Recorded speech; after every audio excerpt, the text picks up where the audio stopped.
Hello.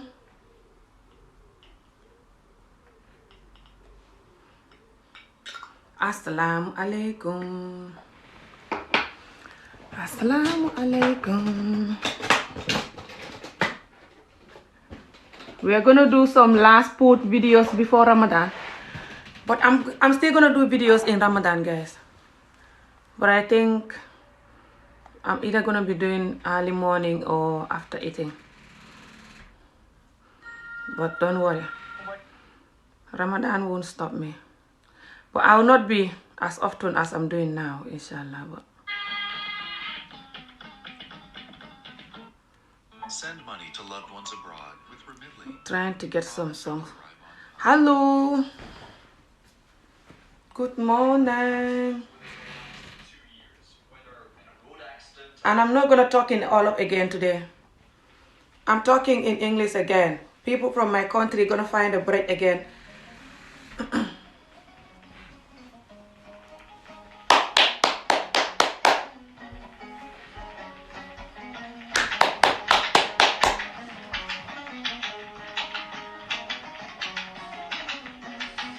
Day di daaw xam naa ko di moo tax bëgg a seyaat far noppali ko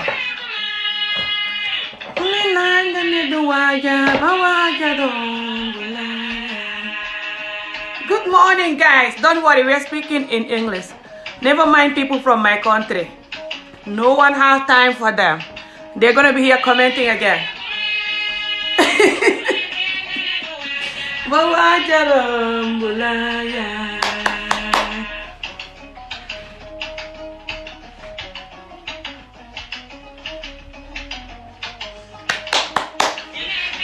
Let me quickly do makeup. Yeah.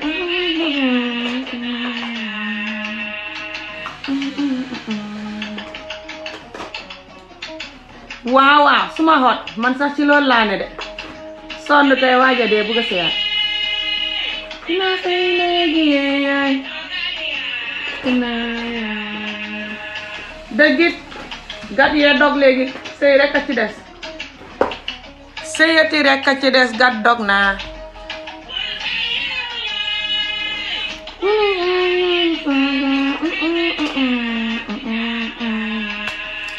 How is everyone doing? Don't worry, I'm gonna be speaking my language. What the hell? Who is this? Hello? Hello. What the fuck? You are the best, baby. Huh? I want a marriage to you. You want? What the hell? You don't even know. Sick idiot. What in the world, man? How do you even know I'm not married? This is insulting. I must get married this year. I'm tired. Look at this. What in the world, man? How did this man even know that I'm not married?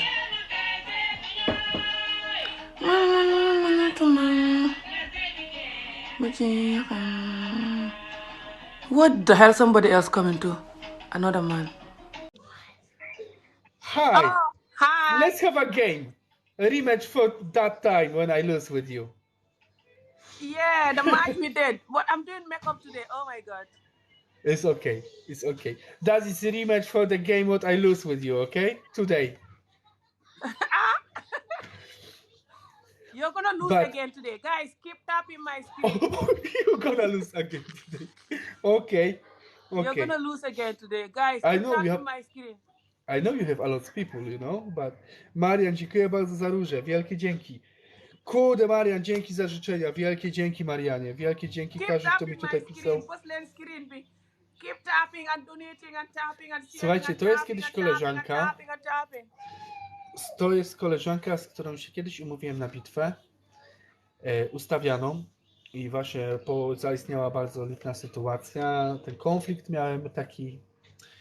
Niestety te osoby, które mnie wspierały kiedyś, przyszły na tą bitwę i została tylko garstka tych prawdziwych osób i była te osoby po jej stronie i przegraliśmy,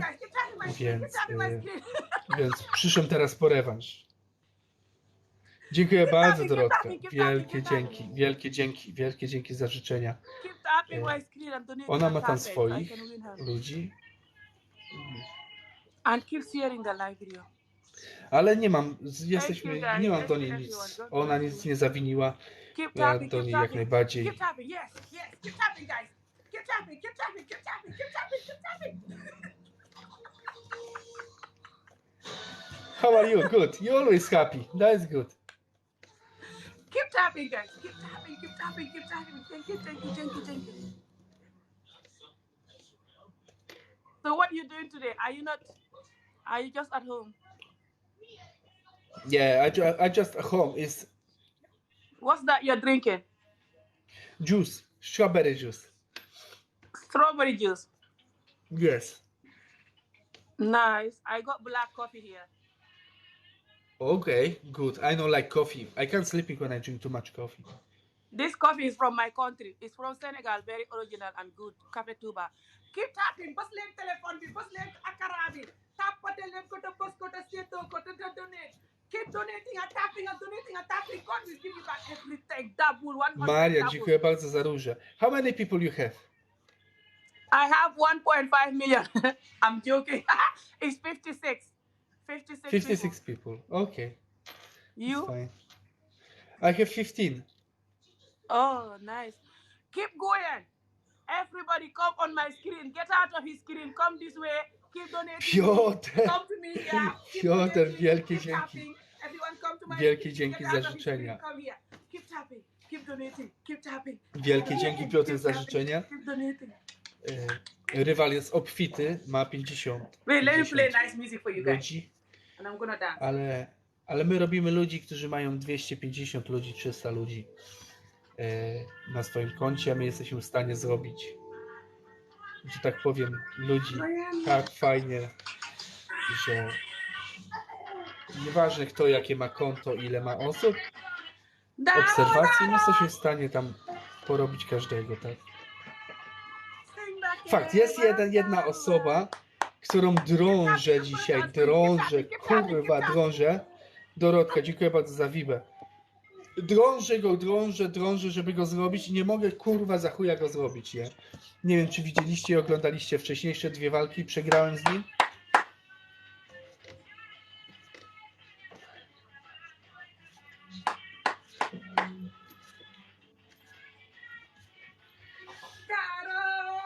No co żało.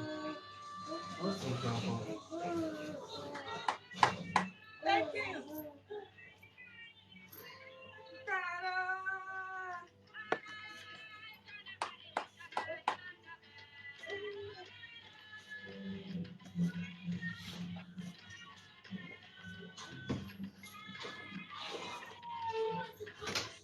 Ami, Keep tapping, keep tapping, keep tapping.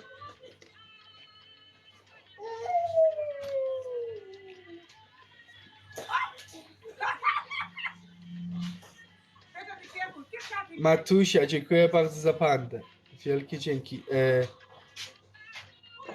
Gasama Bona, thank you so much for the follow. I give you follow back. Thank you so much.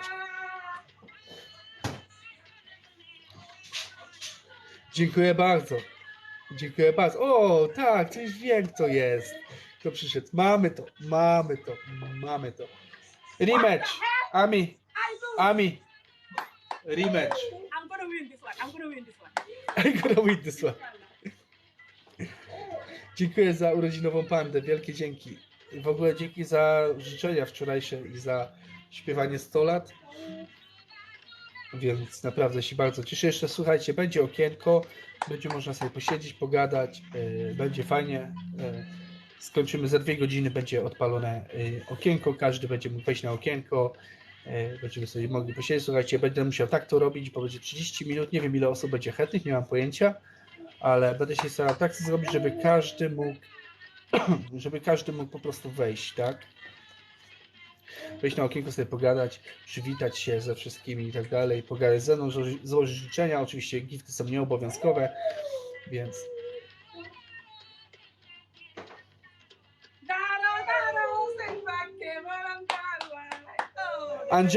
Angelo, we can play today. Angelo, we can play today, but you have to promise one thing. No nipples today. It's my birthday. I can't watching your nipples today. Oh no, I have to win. Keep going, guys. Tapujcie, kochani. Dokładnie. Angelo. Angelo is my friend. We played yesterday. I'm going to play Kochani, Angelo jest moim kolegą. Graliśmy wczoraj. Kurwa, pokazał sutki. Pokazywał sutki cały czas. Kurwa, raz mi się udało przez to. Angelo, after this game, get yourself ready. I gonna come. Andrei, thank you so much for the rose. Thank you so much. Thank you so much for the roses.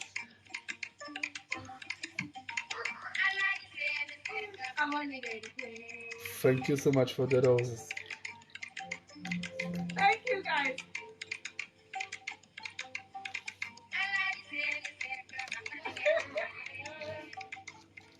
This guy is making me dance. Oh my god.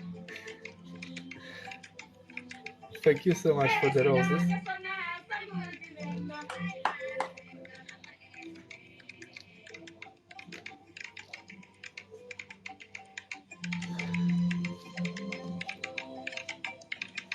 Thank you, guys. Thank you.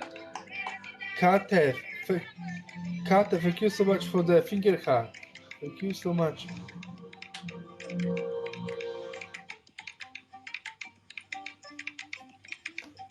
Thank you, guys. Julia, siemanko, siemanko, siemanko. Fajnie cię widzieć. Thank you, guys. Kawet, thank you so much for the finger heart. Dziękuję bardzo. I'm happy for this one. I'm gonna win you this time now. Watch, I'm winning you this time. Then we have a 1-1 as we're doing final game. If you win this game, we have a 1-1, okay? Ami, you have to win this game to have a one more game, okay? Yes, because I have to do this one this time. Keep going, guys. Thank you so much. God bless you. Ami, I wish you good luck, okay? And to your people, I wish good luck as well. Thank you so much for Panda. Matusia, dziękuję bardzo za Zdrosna, Krykiet, dziękuję bardzo. Matusia, dziękuję bardzo za Pandy, dziękuję bardzo za Krykieta. Keviu, thank you so much for the perfumes. Dziękuję bardzo za perfumy. Thank you so much, Claudie. Claudie, thank you so much for the wishes. Thank you so much. No, guys. Thank you so much, Claudie. No, I'm your woman.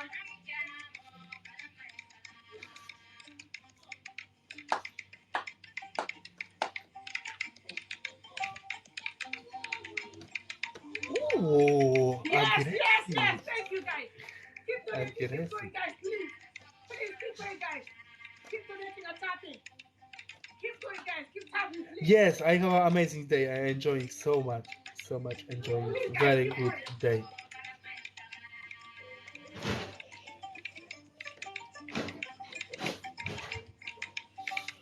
Yes, guys. Keep going, guys. Keep going. Thank you, guys. God bless you. Hey. Zazdrosna, dziękuję bardzo. Wielkie dzięki. Wielkie dzięki za serce. Dłonie złożone z serca. Wielkie dzięki.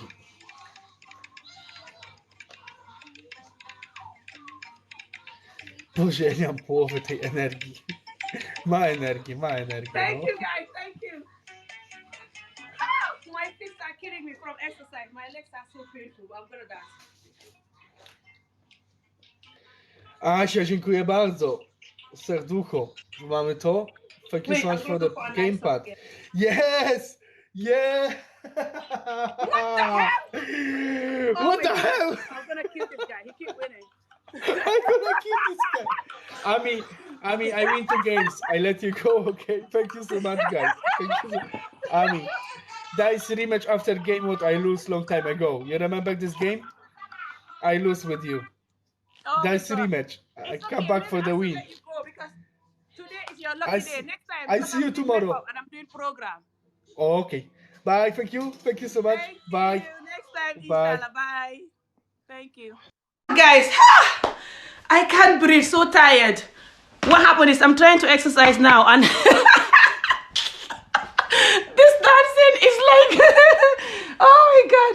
You think I was doing nothing, but I was dying because with this dancing, you have to stand with your tiptoe. You have to like, you don't stand like this. You stand like this and you do like your legs like this. And my feet are tired from exercising. Oh my God, but I'm glad I did that. That's a good exercise. Thank you guys for all the donation. This guy from nowhere just appeared. I was doing program about marriages and stuff. That's what I want to talk about. But he just from nowhere coming. Anyway, I'm glad I got up, and have fun, and everything. Thank you guys. What happened is, I want to get married again. And I don't know whether, if I'm married again, maybe the man will not even allow this, Some of the prices you have to pay for when you're married. Look at this, guys. My nail is broken.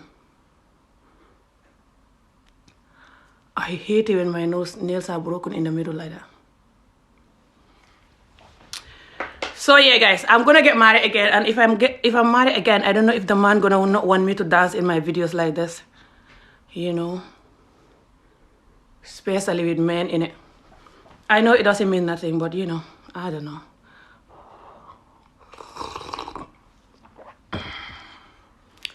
So guys, I want us to talk about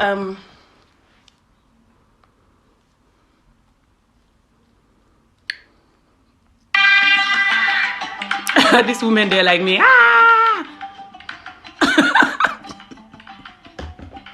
From nowhere they just like I thought you were married. No, I'm not married.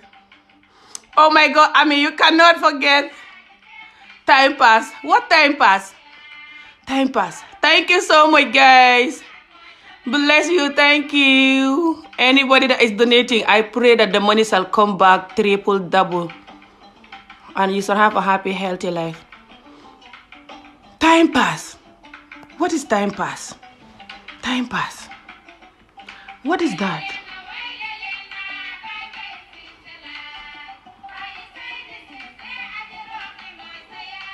Time pass. What is time pass? So guys, we're going to be talking about what makes a married woman in my community. This video I'm talking is for my community people, because it's difficult sometimes to be a married woman in my community. The rules and stuff is so annoying sometimes, but we shall manage and see certain things that we're not going to accept, and we're not going to accept it no matter what. I call them abuse. But anyway, thank you guys. Ooh, I have eyelashes now from nowhere. Look at this. One of the eyes, like this eye is like an Indian eye, and this eye is very African. What's this person saying? Like Gayan Sally Mbay. Wibi Ngoyan, sorry. Me, I'm 41 years old. I turned 41 not long, this October.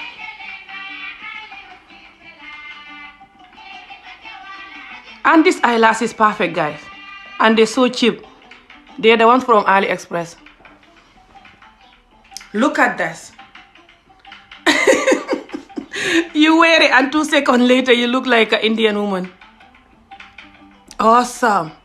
Hi. Hello. People from my country, they're gonna get angry again when I'm talking English. Because what happened is, I come from Senegal and Gambia at the same time, because my dad is Senegalese. And also, oh my God, I miss. And I also I live in Senegal for 2 years only, but I go there, and I have families there and stuff. So I have both people watching me, but I think I even have more Senegalese people watching me than Gambians. And they don't like it when I'm speaking English at all, because a lot of them can't speak English at all. Ugh, I'm putting the glue on my own eyelash, which I shouldn't. Oh my god, I make a mess. Ooh, I make a mess. Oh my god.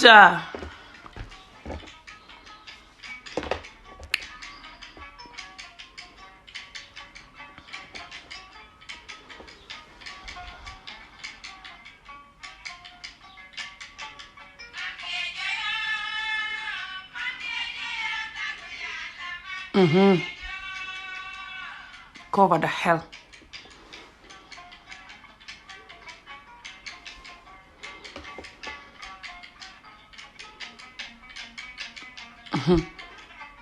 Guess who is getting better at makeup now?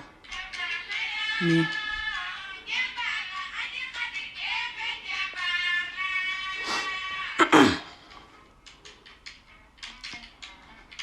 Thank you. I don't know what's gonna happen because I want to get married again, but I'm scared because I don't know. I don't want to get married and my husband is like strict and telling me to stop breathing and stuff.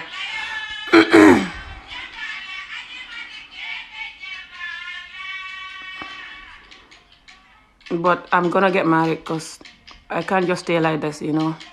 I can, but I don't want to. It's too cold and I'm tired of being on my own, you know, and I don't want men to be dating me and stuff.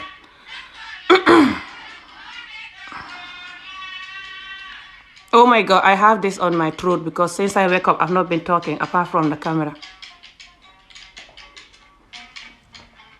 Ooh, beautiful. Look at me.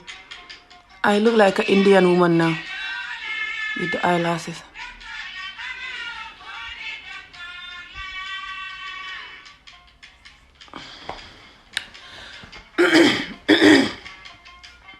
I look like a black woman and I look like an Indian woman at the same time. Awesome. Thank you. Some black women are actually Indian. I saw them, some black Indian. Beautiful. Thank you. Oh my god, follow my gifter, guys.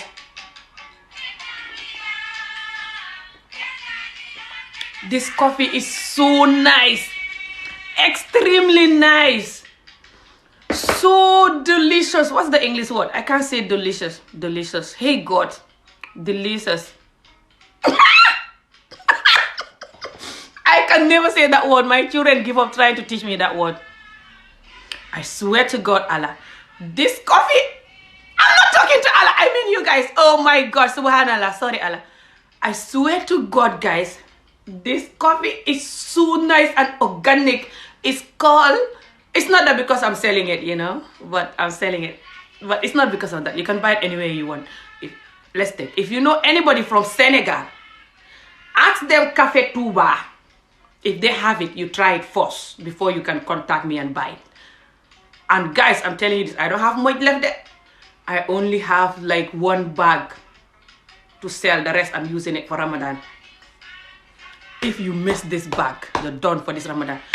This coffee is so organic and beautiful and yummy. Hey! You don't have to seg it. I just boil the water like you make normal tea and I put 1 tablespoon of sugar. I know. Naughty girl. I'm trying to lose weight.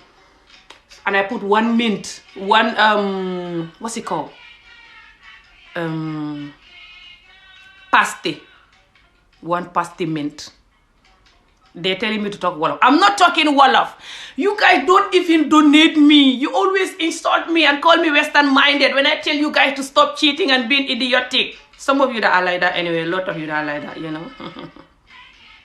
I'm not talking Wolof. Never, ever again. What the hell? Controlling my entire generation. Talk Wolof. Never.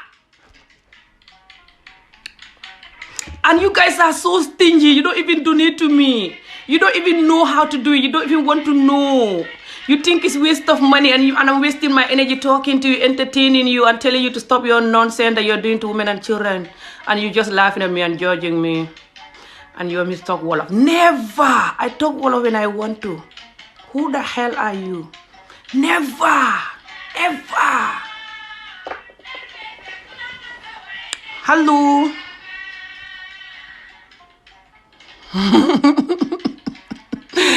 don't know what this person is saying. Billahi what? Rek nga kawalan.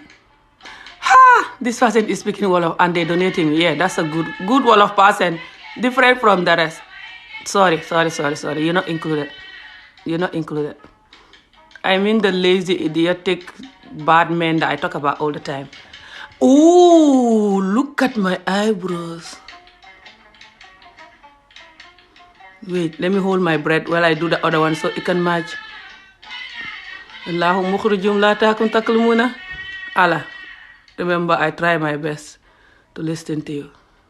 So please make this eyebrow look like the other one.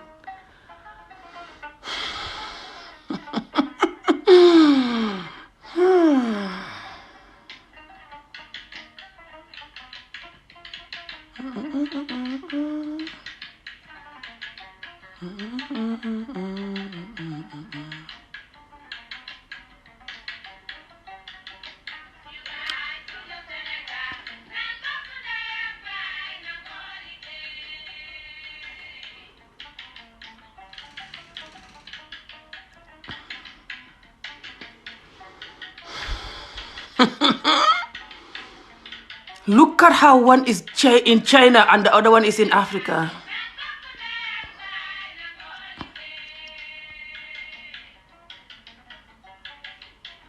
That's my eyebrows for you anytime I do that.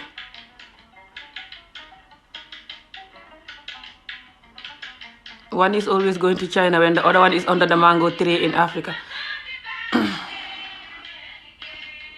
The other one is like, okay, you wanna go to Africa? Goodbye.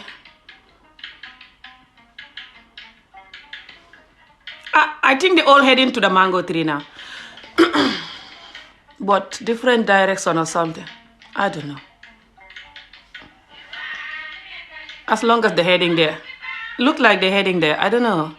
What do you guys think? Did they look like they're heading to the same mango tree in Tangier, in my house in Tangier, or did they look like one is still going to Nigeria?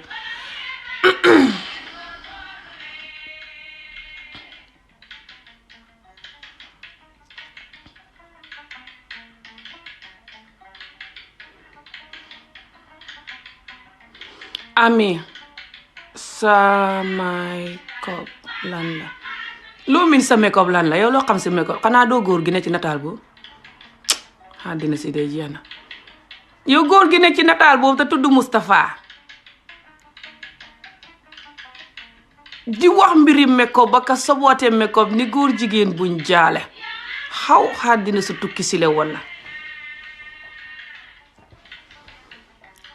Are you off from work today? No, I'm not even doing that job. I'm not gonna do that job. I told them I can't do that job because that job, I did the training. It's not complete anyway. It was like halfway. But I like some part of the job, but there's many part of the job that I don't understand. Not many actually, it's about one or two, especially this one main one. But that's not the only thing. It's not like I don't understand it as and I don't understand the training. I mean, I don't understand that they role. But that's fine. But also, the fact that I have to go to people's houses and in this Edinburgh, this Scotland, is always raining. And you have to go to different people's houses. And a lot of people don't really like black people. You have to knock the door in the rain. And it's cold. And you're going in the rain, knocking the door, and some of them, the moment they see you're black, they're not even going to open the door. That's not the reason why. I'm not afraid of rejection, but it's just that it's always raining. And always cool. I rather die than taking that job. There's plenty of jobs here. I just don't want to get stuck with the wrong job here because I have my own thing that I'm doing. So I'm not going to get stuck with the wrong job, never. It's gonna add you stress and just. I think we're gonna talk. As we're talking about women and marriages anyway today, I'm gonna talk about how also some job can ruin the woman's life and her marriage. If the woman is working at a workplace that the woman don't like, or it's too much pressure for her, even man, lot of men, they are miserable at home. because they don't like their job or their job is giving them too much pressure. Very serious. And they don't even realize that it's because of the job they're this effing miserable, and they come home screaming or just come home so angry, like, you know, somebody did them something wrong when the woman did nothing, you know. So when you have a job that you don't like and you have a job that is stressful, especially as a woman, ooh, especially if your husband have that type of job as well, ooh, I feel sorry for that house and those children. Both of you are gonna be like some hungry lions in the house. Everyone is trying to eat everyone, and the children in the middle of that. Good luck, but I'm not gonna do that at all. Never, ever, ever, ever. I love my peace. If I get married again and the man is working in a job that the man don't like it, and the man is coming home and just troubling me, I'm gonna tell him, I think you have to check your job. Hello. Fine, thank you.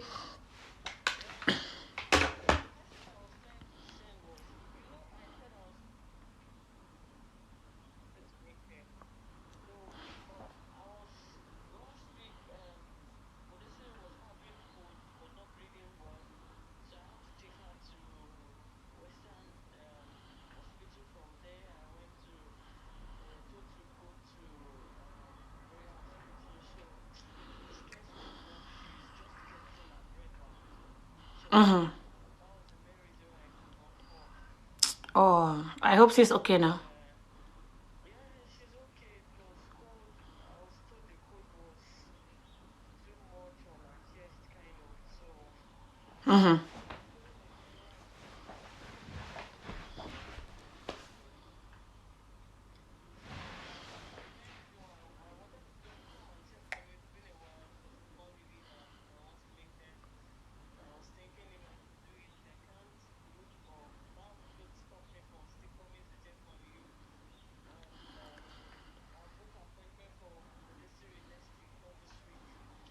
All right. Okay, no problem. If you want to come, you have to always let me know so I can program it. All right. You can come later on, but right now I'm busy. Yeah, that's fine. Okay, see you later. Say hello to the children and your husband. So yeah, I think a lot of women, why they cannot have peace at home is they have a stressful job, or they compete. Some of them that don't even work, they might have a stressful home because they're competing with other people, especially in my community. A lot of women always competing with other women. They always like, oh, this person have this, I have to have it, you know, and stuff like this, because they don't know their uniqueness and, you know, the fact that they're special, that whatever that thing is or not, you know.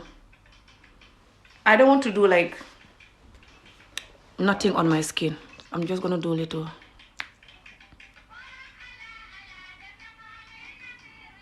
They're telling me to talk in Wolof. I'm not gonna talk in Wolof. So what happened is, why it's so difficult for women in my community to have a happy marriage is that, oh my God, I put too much on the top.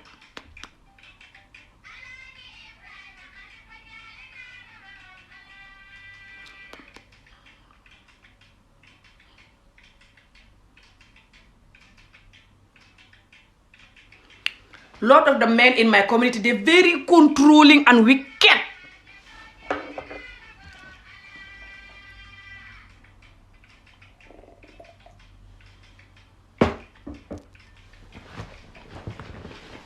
Very controlling and wicked. Oh my God.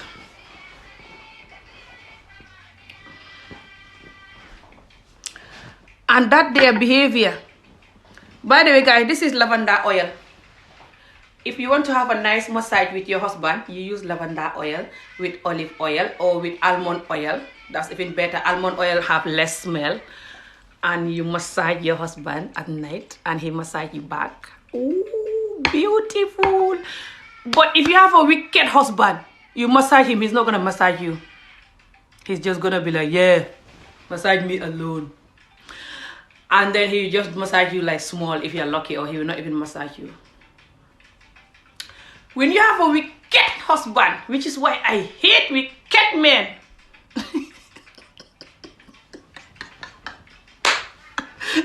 It's gonna block you from being the good woman that you want to be.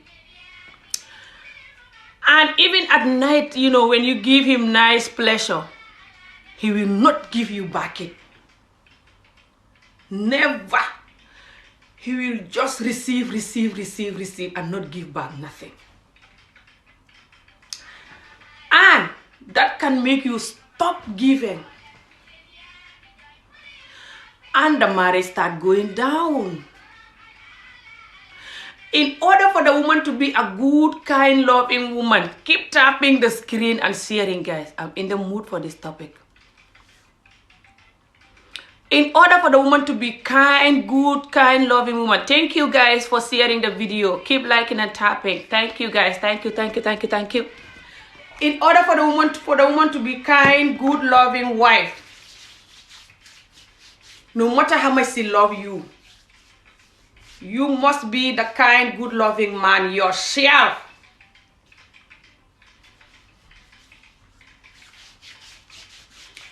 If you are using force, control,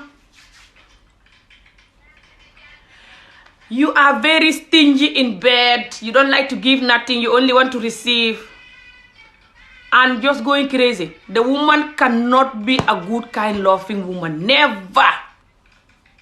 Because you are blocking her, telling her to not be kind and loving. Whenever the man is doing cheating, lying, not doing his responsibility in the house, not even sexing you correctly, not doing anything like that. Whenever the man is doing that, he's like blocking you. He's like telling you, don't love me right now. Stop. Wait until I behave so you can love me.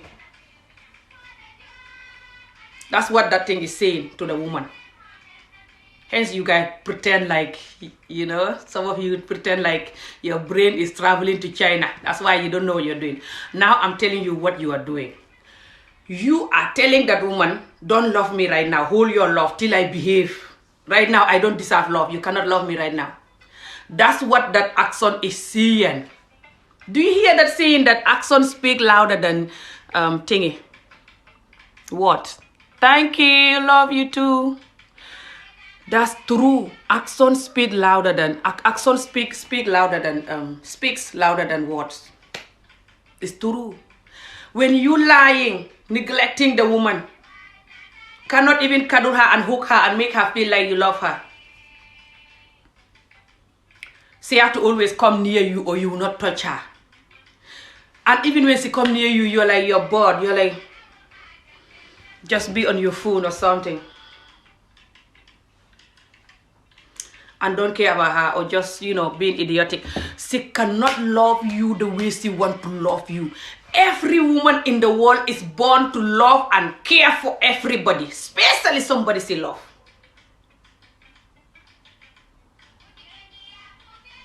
Unless the woman have a lot of healing to do. And if the woman have healing to do, and you yourself, you behave, the woman most likely gonna heal. When her mind is relaxed and safe with you, because the way you behave is good, the way you do things is good, she will focus on her and heal whatever she have to heal. Sis, I always listen and learn from you, and a young lady, and I know I will get married one day, inshallah. Awesome. Keep listening and I'll teach you all you need to know to be a good wife, especially today. But I'm gonna start focusing on the main thing that stop a lot of women from being a good wife.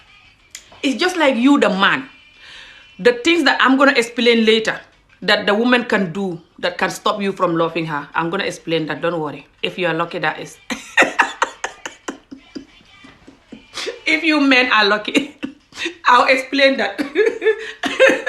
If not, it's not like I don't want to explain it. I'm just going to forget and continue talking about you guys. You know how I love talking about you guys? So you can be here, your entire generation. So I can get married again and have peace, and everybody else have peace. That's all, nothing else. Just love you and want to be able to love you fully, you know, so you can allow me to love you and other women to love you. That's why I'm talking about you, okay? So you can just be positive and listening instead of getting angry and running away. Keep liking and sharing, guys. Keep tapping the screen. Very important topic. So if the man is like, in my community, a lot of men, the families can stop the woman from being a good woman. It could be the woman family or the man family, but mainly the man family more.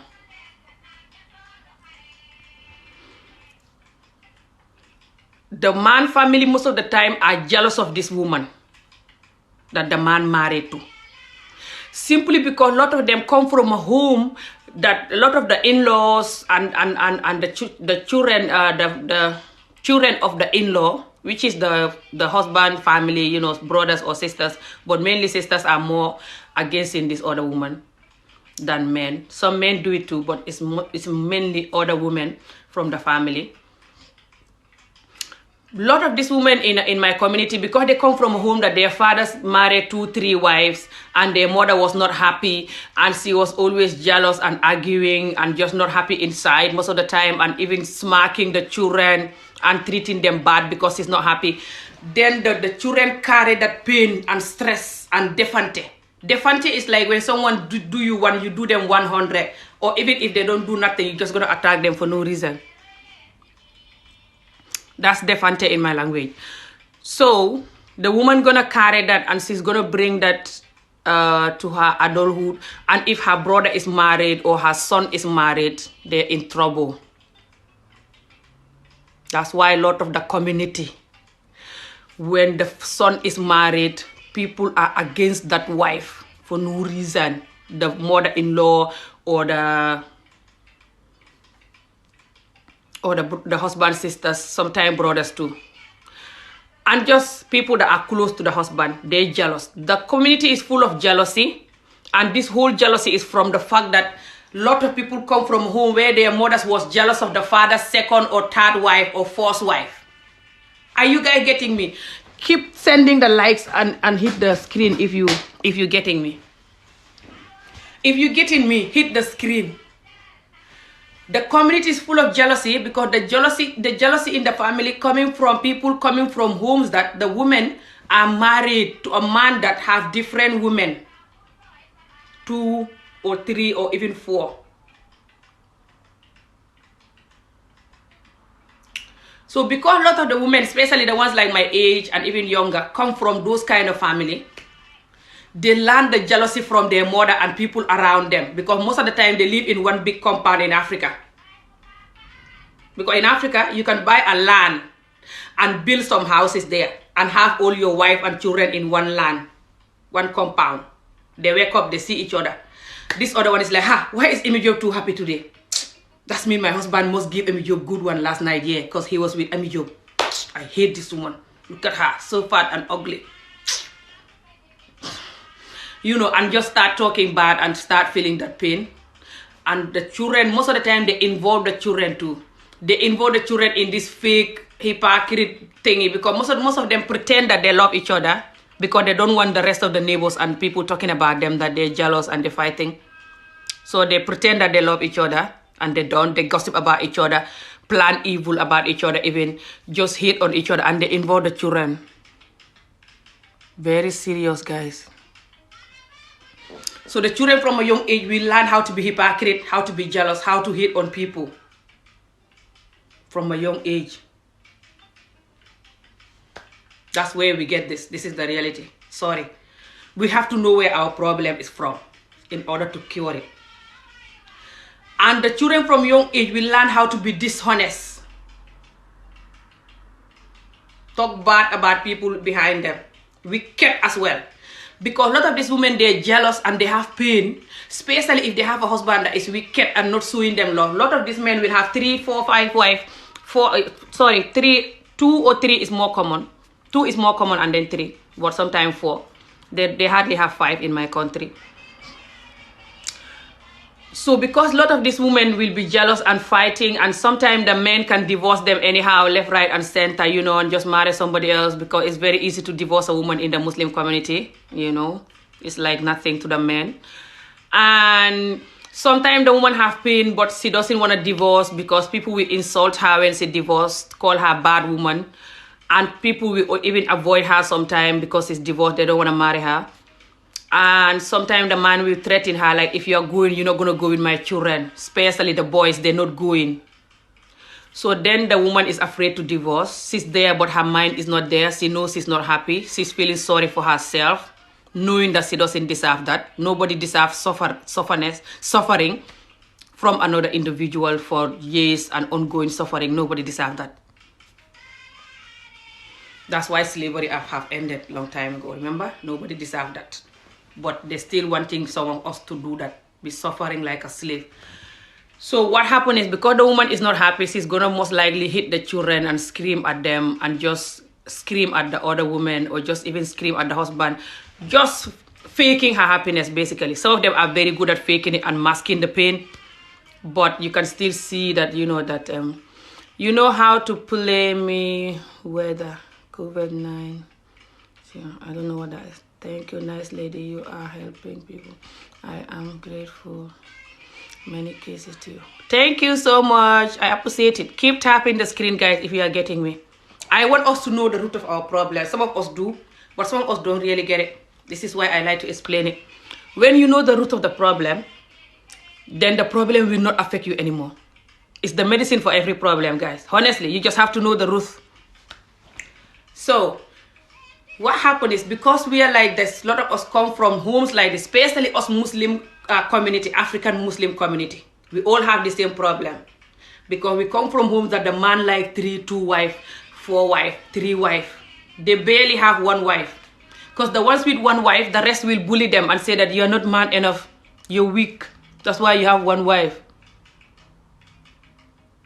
Because those men themselves, they come from a bully home, jealous home, bully home. They bully their fellow men for not having many wives. They bully them in a joking way. You know how you can bully someone psychotically, you know, like they're your friend, but you're bullying them. You know that in the African community, that is rampant, right? You can have friends who even you think is your best friend, and they're actually bullying you when they're talking to you. You can tell that they're bullying you. They put a lot of men in trouble like that. A lot of them, their first wife have to divorce, or the love is ruined. And the children's life is ruined. Because the other man make this man to marry somebody else that he shouldn't marry. Keep liking and tapping the video, guys. Because a lot of these men are happy to have a 1 wife. They love their wife. They have peace. You telling them and reminding them and bullying them that why they have a 1 wife, they're weak. Why they have a 1 wife, they're not man. They're afraid of the wife. Just because you have 2 wives. Even though you know that you are at war with your 2 wives, even though you know that after you marry the 2nd wife, the first wife, the love is ruined. She's not the same anymore. Depend the type of woman she is. You have two type of first wife in the community. You have a first wife that is faking the reality and pretending that they're not jealous when somebody marries somebody, just like they don't love the man. If you're not jealous of the man, you don't love the man. It's very simple.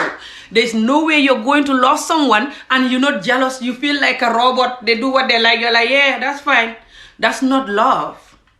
Come on, we all human. We all know what love is, right?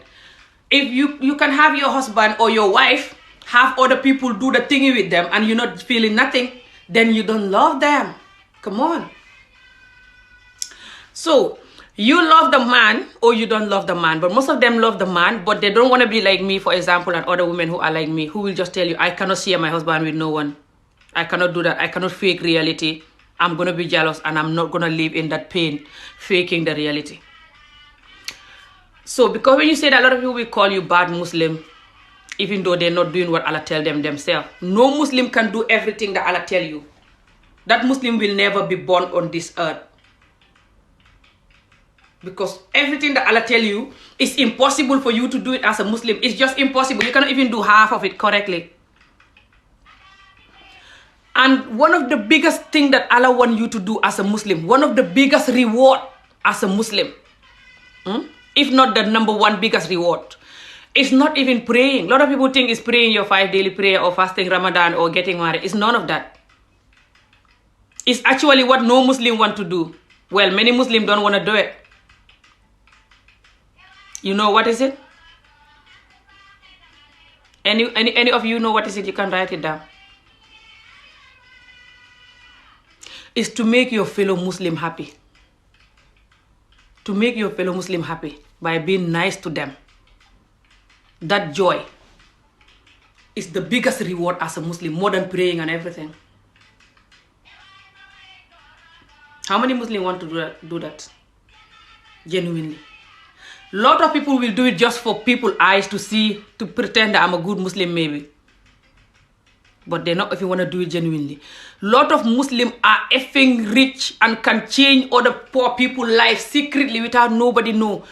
They don't want to do it. In the Muslim community, a lot of children don't have basic school education, don't even have a proper bed to lie on, don't even have pair of shoes to wear, correct pair of shoes to walk in. And you have millionaire Muslims who are busy throwing goals and money. Allah did not say that if you don't marry second wife, you're going to hell. Never.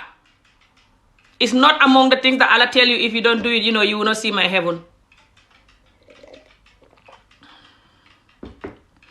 But because the community, the moment they marry you, you now settle. You give them your life.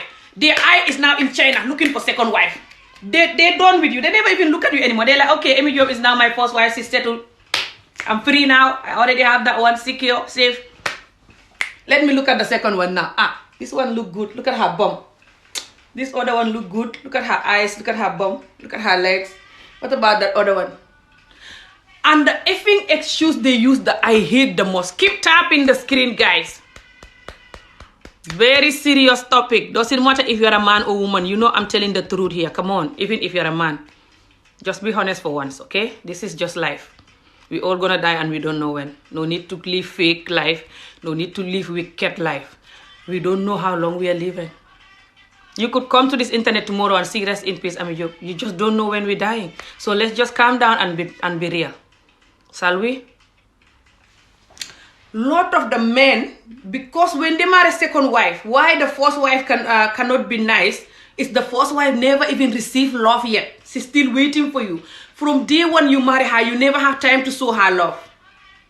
Either you notice that or not. Especially the women that get married and then have a baby straight away after 1 or 2 years. They never spend time with you and get to know you properly and love you. And you love them and make them feel relaxed and wanted. Because a lot of you are always going to work. You're busy all the time. And then you have family members and friends and just other stuff to deal with in this marriage. This marriage has so many things that is involved in it that shouldn't involve. So many family members putting their mouth into it.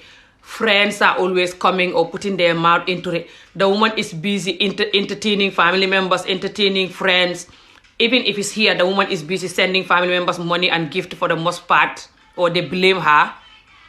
A lot of our men, when they marry us, and our family members in Africa, we don't send them money and gift. They blame us and insult us and start hating on us that we're not a good wife. Because this person's wife is sending them, their family members, box of gift, suitcases of gift and money. And your wife not doing that for us and she's in the UK or wherever she is. So she's bad. So they're putting pressure for you to send your family gift and money, for example, and send them gift and money, even if you don't have it. And if the woman has too much pressure on her, either it's work or children pressure or friend pressure or whatever pressure she has, she cannot be a happy wife in the marriage. Thank you, guys. Keep liking and sharing. Anytime the woman has too much pressure on her head, either it's work, friend, family, children, whatever the thing that is stressing her, she cannot be the nice, caring wife that she has to be to you. Because women, they come here to love and nurture you and everybody else. That's what women are made of. To love and nurture. Nurture, what's the English word? But if they have stress, they cannot love and nurture. The stress can block you from being a kind, loving person. Even as a man, yeah? We all know this, yeah?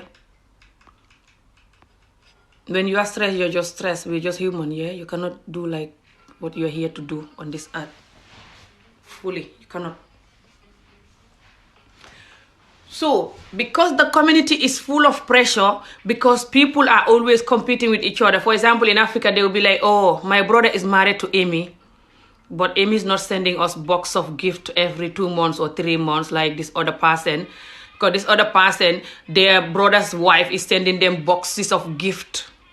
What they mean by these boxes of gift is that they actually want you to send them a whole suitcase or boxes or even 2 suitcases of gift. This gift include everything.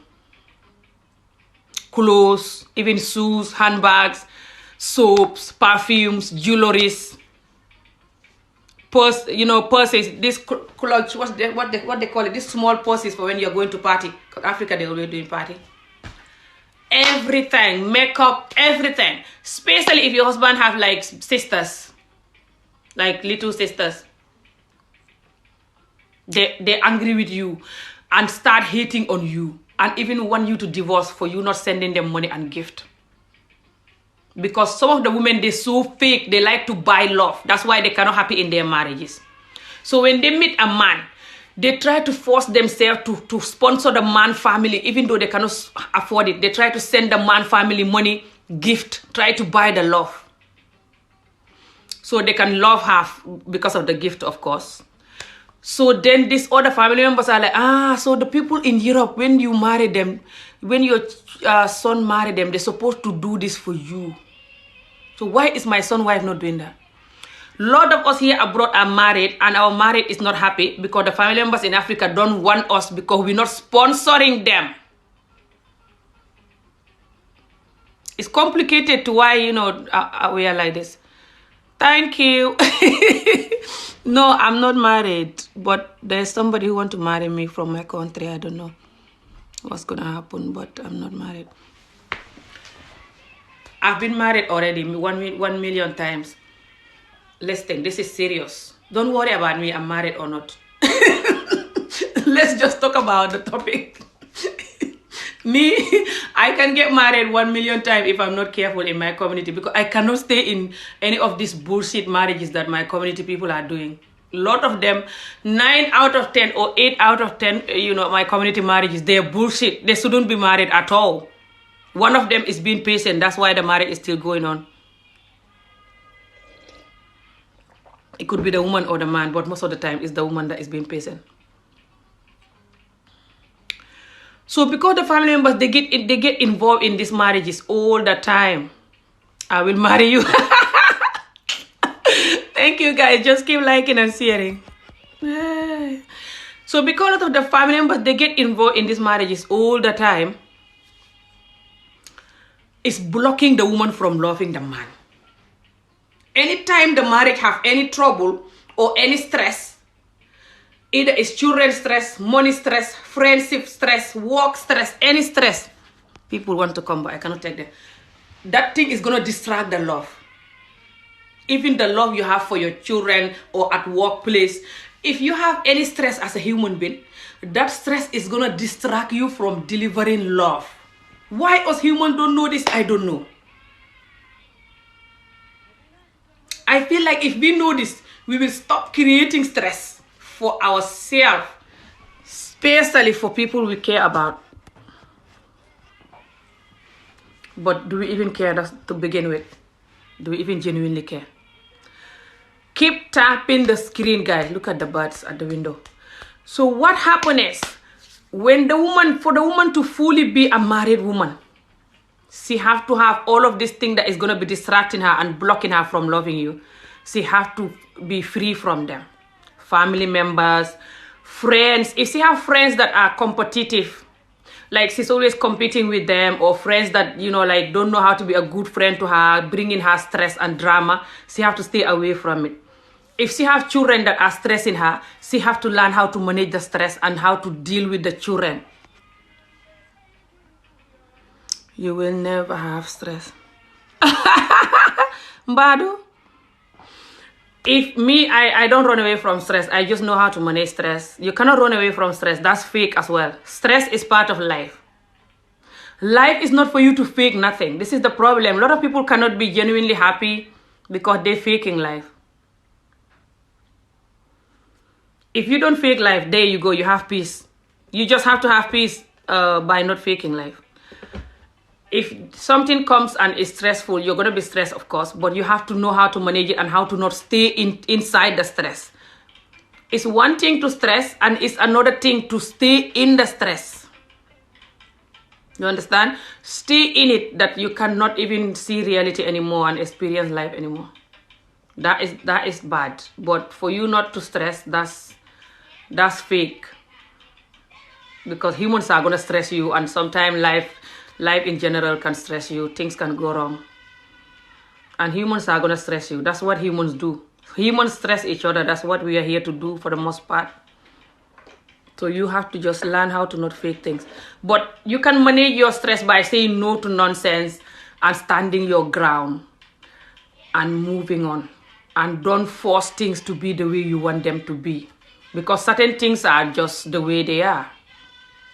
Including your own children and family members and just life in general. Controlling can also block a lot of women from being the woman they should be. They can have a husband or just have children or friends or family members that they're so busy controlling for them to go this way. And you cannot really drive people like you're driving a car. Even a car sometimes don't want to go your way. So that also can block the woman from being the type of, happy wife that she should be, or whatever you call it. So yeah, the other thing that can make the woman to not be the good wife that you want her to be is the woman to don't feel like she's safe with you. If the woman don't feel like she's safe with you, she cannot relax and be the good wife that you want her to be, because her mind is not relaxed completely, because you are not showing her that she can trust you 100% and relax. Because you are doing the wrong things, doing things that is making her feel like, that she cannot trust you from the beginning. Because a lot of our men from the beginning, they're doing, or just some men in general, from the beginning, they're doing things that can make you doubt the love or doubt the safety in the love. It's one thing to love someone, and it's another thing to feel safe inside the love. You understand what I'm saying? Loving someone alone is not enough for that love to go and continue going. No. You have to feel safe and relaxed in order for you to be the 100% you and deliver what you want to deliver in this love. Do you understand? But if the person is not making you feel safe, either it's the woman that is doing that or the man, you cannot be 100% you. And most likely that love is either going to be struggling forever or it's going to fail. A love that don't have security, the person don't feel safe and secure. Ooh. And that's how a lot of our loves are. That's why a lot of our women are running, looking for Marabu to help them feel secure, looking for Juju to Juju the man so they can feel secure, so the man can, love them and, treat them good. You don't have to Juju no one. I'll never Juju any man in my life. I will never Juju anybody that marry me for them to love me and stay with me, no matter how much I love them. Simply because if I Juju them for them to love me and stay with me, after that, if they so-called love me and stay with me, I will not sleep at night. I will be guilty knowing that I forced them to love me. I give up with love now. Concentrate on myself. Yeah, some people give up on love. That's fine.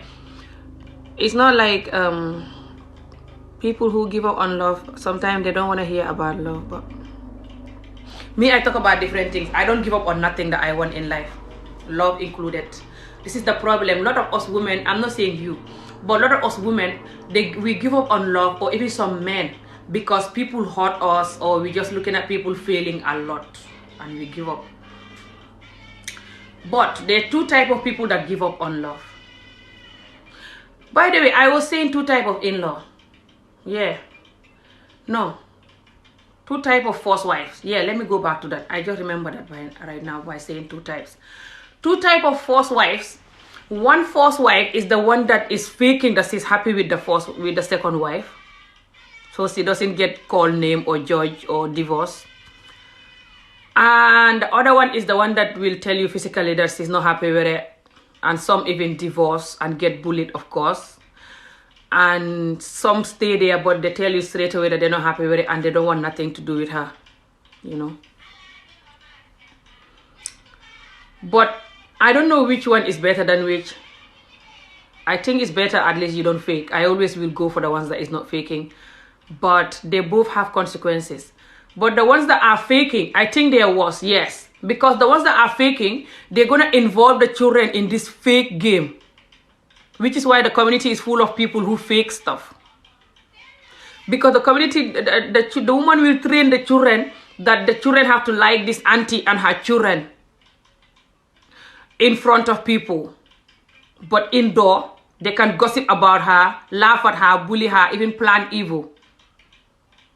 That's just what I want to make clear. And then I'm going to come back to what I was saying. So some people that give up love, two type of people give up love. One is a man, one is a woman. Two type of people give up love. One who give up love, but don't give up love. Because they said they give up love, but they're still sleeping with people. Sleeping with man or woman or whoever they want to love, you know, they should love. They just enjoying the thing instead of the love. And these two type of people doing that too. If you are enjoying the thing with the person, with people, different people or one person, doesn't matter. But you love yourself, especially the ones that do it with different people. If you have self-love for yourself, you know inside you don't deserve that. Anybody that have genuine self-love cannot do certain things that the other person don't have genuine certain self-love can do. And these things including sex with the wrong people, alcohol, drugs, even certain gossip, doing anything that is bad in general. Your soul inside will be like, no, feeling guilty and telling you that we deserve better than this. Why are we doing this? We deserve better. And the other person who don't have genuine self-love for themselves can do whatever they want and get on with it and be laughing and joking. They feel nothing because they detach from their soul. They don't care about their soul. So you have to check who you are, know who you are before you copy anyone. Because what that person is doing, you might not be able to do that. What you can do, they might not be able to do because your souls are different. Do you understand? And some people, if you're getting me, keep tapping the screen if you're getting me. I want to be in love, but I don't want to with a man in some roof. Right. Some people want to have a partner, but they don't want to live with a man in the same roof. I understand that. Like in the same house. They want like a distant relationship, or the person live there and you live there. That's fine. Some men want that too. You can find that easily right now in this generation, I think. But love is not something that you just get up and be like, I'm going to look for love. Jokes aside, you don't do love like that. But love is something that if you want it, you shouldn't be ashamed of it, and you should go for it. And you should keep trying until you find the good love. Just like the way you know, when you want to lose weight, the way you try and fail and try again and fail and try again until you lose weight. It's like that with everything else. You cannot give up. Because a good love is not easy to have. Why a lot of people are in the love that is not good? Because they give up. Keep tapping the screen, please, guys. lot of people, why they're in the love that they regret is because they just take the first person that come or the second person that come their way. They might be lucky it works and that person is good and they're good themselves because they have to be good first. If they're not lucky, it's not gonna work. Because in the beginning even they see those signs that this person, I shouldn't marry them, but they just take that person because they're too lazy to try different people. Thank you guys. Keep tapping the screen if you get me. They're too lazy to try different people or they don't want people to judge them. You have to try different people until you see the ones that you can trust and you feel that connection. You will meet your person. Everybody on this earth have somebody that is made for them. The souls are connected. Although you have to do the work to keep it connected. You cannot detach it.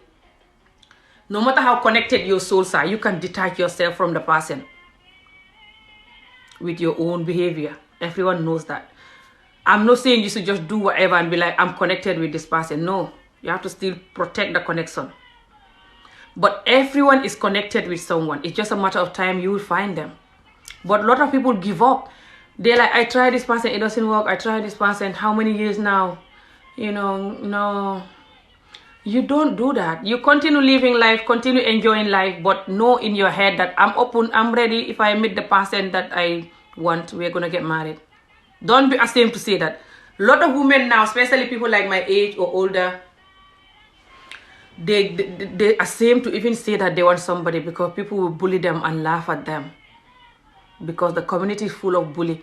And they say, oh, you're old. Or they're like, oh, you've been divorced so many times. Or they're like, you have so many failed relationships. Maybe relationship is not for you. And that's hopeless and wickedness. Relationship is for everyone. And because the person have a failed relationship, doesn't mean that they will not have it. I think people who have failed relationship, they're even luckier for the most part than the majority of people who are in a bad relationship. All over the world, the majority of people in relationship, they're in a very bad relationship. Doesn't matter China, Africa, everywhere. Especially in the black community is worse. In the black community, it's like 8 out of 10. 8 out of 10 relationships, the women are not happy. Every honest black person can bet their life for that. Especially African love and marriages. Especially Gambia and Senegal. I like you are talking me and my baby story. Oh, you see. Thank you. Keep tapping the screen. JC Mariama. So what happened is, why a lot of people are in an unhappy relationship, man or woman, is because they don't want people to say that, you know, they betray this person because they end the relationship. You don't betray no one for the most part. Because if the person is not loving you how they should love you, they already is the one that betray you. But now they've been narcissistic. They don't want people to so-called blame them. So they're waiting for you to end it.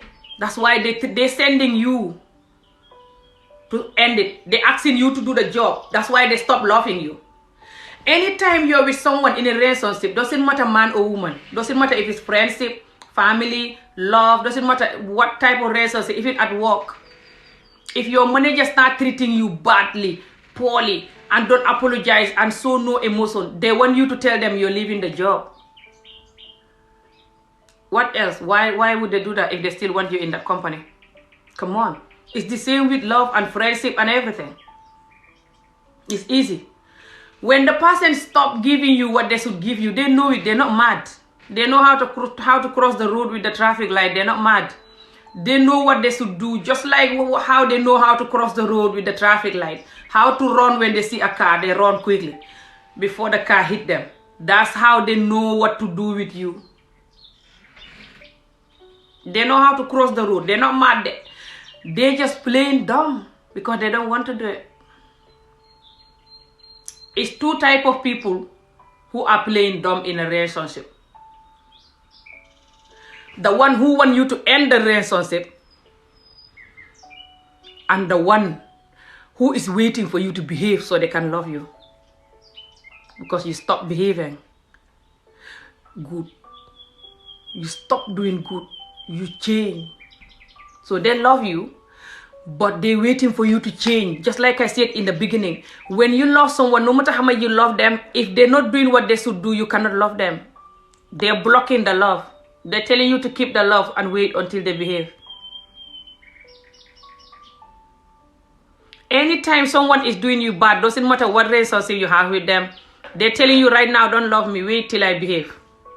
Especially if they refuse to admit, refuse to change. It is not but manipulated. Many population. Many population. So, hello. Keep typing, keep tapping and share the video if you guys getting me. Anytime somebody stop doing what they should do with you, they're telling you to also stop what you should do. That's the message. You know the saying that action is speak louder than saying. If they start treating you bad or stop treating you good, they're telling you also you pause and wait for them. They don't expect you. People who don't behave in the relationship and they want you to behave, they make me laugh. I swear to God. And my community is like that. That's why I'm always screaming at my community with this, especially our men. Love you too. Lot of our men, they hate being good. They don't even want you to tell them it. If you tell them that, they'll be like, that's why you're not married. You're Western minded. You're too independent. You're rude. That's why you're single. Yeah, I'm a joke. And they're lying. They know that's not why. It could be that's why, but it's not a bad thing. Yeah, it's because I know my word. What's wrong with that? But they know that when I know my word, it's not going to favor them. Because I'm going to tell all the women to know their word because I have internet talking, number one. Number two, I'm not going to allow them to do me that nonsense. And I'm going to tell all the women, gather here. Let's not allow this. We deserve better. That's why they always telling me that my community men, they always attacking me for that. Calling me Western-minded and stressed and just crazy and cannot get married and stuff. And they're lying. And I'll get married again, inshallah. But if the man is not good, I'm divorcing again. His entire generation. Me, I'll never stay with a horrible man in my life. Me, I'm you. Never. I'd rather die. Me too. I love you, my dear. Thank you so much. My man sitting next to me and tell me, Digala. Awesome. That means your man is good then if he's watching this happily with you. Ha, I'm following you. I'll teach you Wolof. Is your man Wolof or Mandinka? Email me. I teach people Wolof and Mandinka. Anybody that have a Gambia or Senegal husband, email me amiolof@gmail.com. Don't know why I'm screaming. I don't scream like this when I'm teaching you. Mandinka, good, come, be teach la Mandinka kango. Be karandi la Mandinka kango. Ibe Mandinka kango moy na be mingo min fola iba moy la. What I'm saying now is that whatever he's saying, you will know it. When I'll teach you. When he's talking to his family members, doing anything, you will know what he's saying. And you talk to him in Mandinka, he will love you more. You tell him, baby, nge kanule, nakema, I love you, nge kanule, nakema, I love you, nge kanule. Email me, I'll teach you Mandinka. I only charge £20 per lesson, and this lesson can go up to 2 hours. It's up to you if you have time. And I'm very good at explaining. You should know that, yeah. You should know by now that I'm good at explaining. And don't worry, I don't scream like this. I take my time and to make sure that there's a technique I use when I'm teaching. You cannot have that technique from nowhere. Everybody that I teach, they're speaking within 1 month. I have some students, but mainly Black Americans. If you want group Zoom call, I can do you and other people. And if you want just you alone, I will give you your lesson. You alone. So email me if you want to learn Mandinka. Mbe karandila Mandinka kangu ye mande kangu moy. Abela futo bambandila. Abakela ila kema ye kanu more. I respect more. I feel like you are now in the family. Your home, baby. You know? So yes, he's gonna feel like you're now in the family. Bahna. Yeah, Bahna is Wolof. Inyanta fola ha is yes. Or Abetayata is Bahna in Mandinka. Right, guys, back to the topic. So what happened is, whenever the person is not doing what they should do, they're telling you to stop doing what you should do too. But some men in my community who cannot love you, cannot kiss you correctly, cannot hook you, cannot kiss you, cannot even buy you flower, cannot tell you you're beautiful, I love you, you know, and just make you feel loved. Don't do like this. I'm gonna feel so fat then, you know, but I don't know why I did that. Ignore that. But you know what I mean? Make me feel loved and wanted. And you expect me to cook your favorite food, super kanja, cook your favorite benachin, kiss you, massage you, sex you correctly. Who the hell are you? Honestly, who are this type of men? They're more powerful than God. This type of men, they're more powerful than God. How much did they think they were?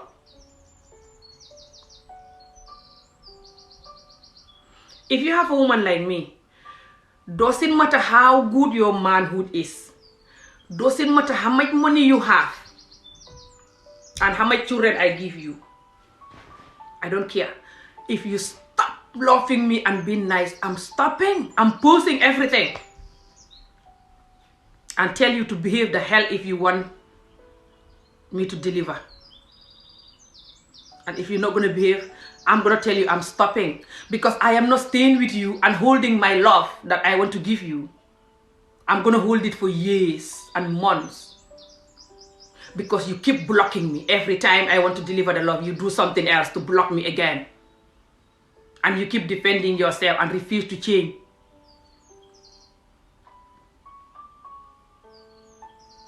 So a good wife, begin. The foundation of the good wife, to me, everybody see it differently. Lot of the Muslim community, by the way, when they're talking about good wife, they start bringing Allah. Me, I'll talk to you all day and I'm not going to mention Allah.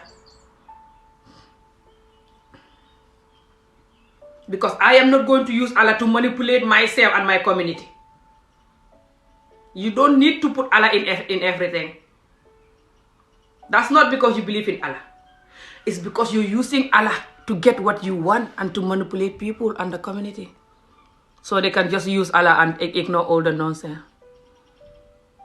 Allah alone is not enough, sorry. Not with love. No love is, the God alone is enough for any love. No, then nobody will divorce.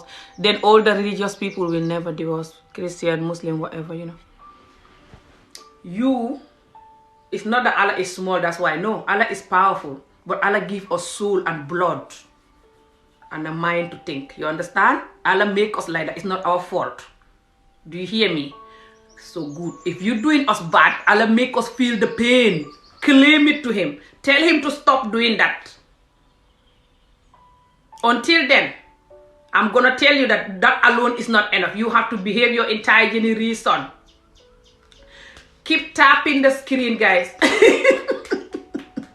Keep tapping and sharing.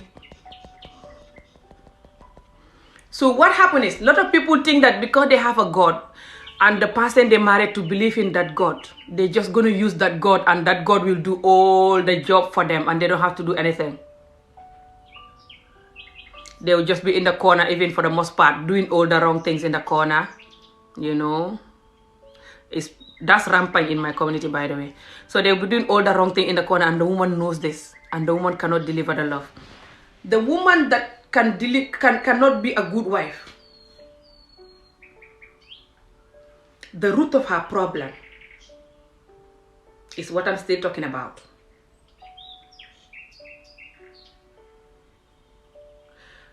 Can be from the husband family in my community.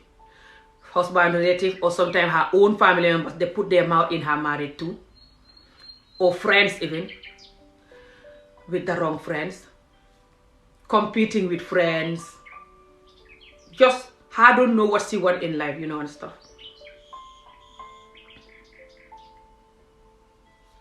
The other part could be herself, she have healing to do.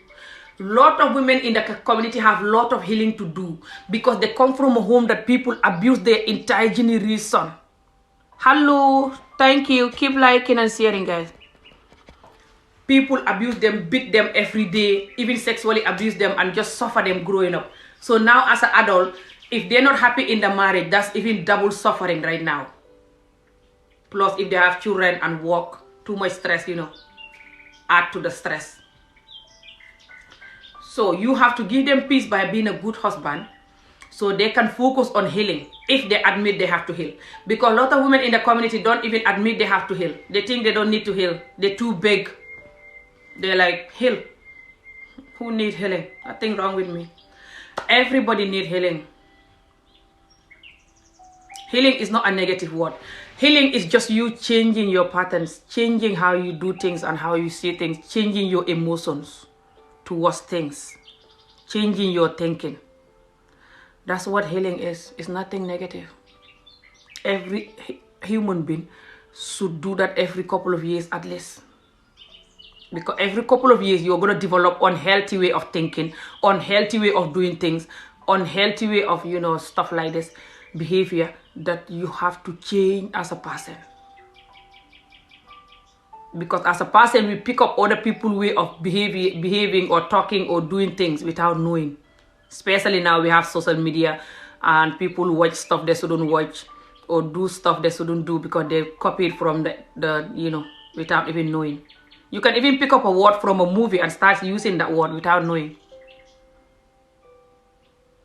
So every couple of years, everyone should cleanse their mind and change certain way of behaving that they know is not fair, especially when they are married. A lot of people now are also married and they're doing like they're single. It could be a man or woman. They want to copy the single people, the type of life they're living. Especially some people who are single and living a life that is not healthy. For even a normal, decent, single person who love themselves, they shouldn't live like that. Especially in the black community. Some single women, the type of life they live is competing with each other, buying every expensive things. I don't know who they're competing with.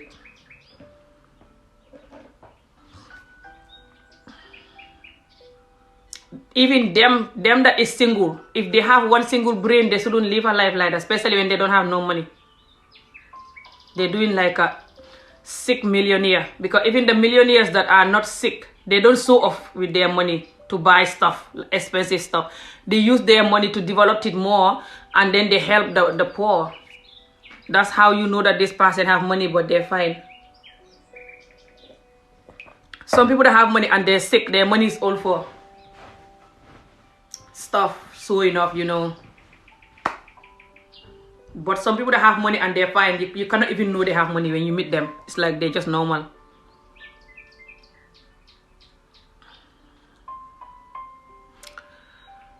If you're married, the things that can distract you still, the things that can prevent you from being the good woman, the good married woman, that's what I'm talking about still. It could be family members, friend, competition with other women, forgetting that you're married, not prioritizing your husband just like you want him to prioritize you. Keep liking and sharing. Thank you so much, guys. You have to prioritize your husband just like you want him to prioritize you. That's the reality. Lot of, especially in the black community, we don't know how to prioritize a man because sometimes you prioritize a man and they take advantage of that and they abuse you. They call you naive and mad and crazy. I've been through that, but that's not going to stop me from prioritizing a man again when I'm married again. The problem with a lot of us divorced women as well, because when you prioritize a man, he deceives you. Sometimes even take your money, just deceive you, cheat, do stupid stuff, and you divorce. Now you marry again, you're like, I'm not gonna prioritize him. What am I gonna get from it? Yeah, I know. It's not only black men, but certain things in my community is different from every other community. Certain things in the African community is different from other communities. Because every community have their way of things. But certain things are the same. But that's true. Not only black man. Because when you prioritize certain people, they're gonna make sure that you will never prioritize somebody again because of what they will do to you. This can be friends, family members, friends, even your own children. Sometimes you spoil them, they call it. People that spoil children, and the child can grow up, you like, I regret this, you know, and it can make you to wish that you never spoiled the child, that you were sick and strict. So it's like that even with love. Sometimes you have somebody and you treat them good, you open your heart for them, you look after them, you do all. They betray you, that you be like, next time when I'm married again, I will not do this, I will not allow this.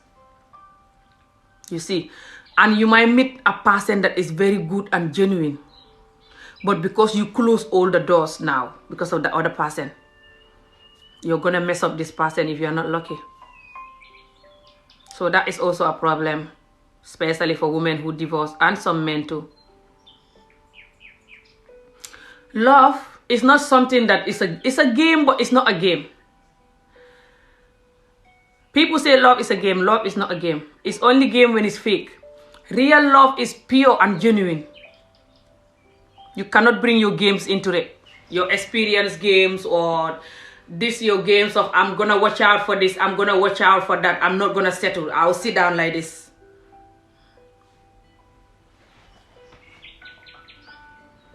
And have my handbag ready to go. You cannot do like that in any love. That's the problem, and that's how a lot of us are loving right now. What have learned is never give too much in a relationship. This is the problem. When you learn that you don't give too much in a relationship, and you meet somebody who is genuine and is ready to give you everything, and they can see that you're not giving, they're gonna stop giving you. You're blocking them. They're not gonna feel relaxed and wanted. They can see that you're not giving them all, so they cannot trust you. This is the problem. When you have experience with somebody and they don't give you all, they block you from giving because they treat you bad, they abuse you, they mislead, you know, they just mistreat the love. That's wrong. But if you carry that along to every love now, you seal yourself. You seal yourself, you concrete yourself. So the love is just behind the concrete knocking. Hello? Are you there? Anybody there? Hello? The love is behind. You seal yourself. You're blocking the love, just like I explained earlier on. There's so many things that blocking the love. Not just the man is doing something bad. No. Us women are the number one love blockers. Especially us broken women, whatever broken women are. I don't believe people are broken. I believe you can call yourself broken and make yourself broke, but nobody is broken. Hi, thank you. Jërëjëf. Keep liking and sharing. If you're a woman and you feel like you're not gonna love this person now fully because you did it before and you got hurt, it's better you join the women who don't believe in love anymore. Because you're gonna meet a man who is playing like you. Those are the type of man that you're gonna have. A man who also don't want to love, who is like you, who is gonna love you, but it's like they don't love you, they're playing with you.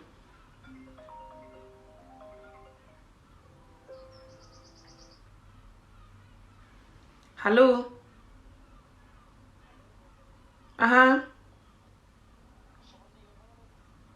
Fine, thank you. Man dama busy sax moo tax damay def vidéo mbaa du dara.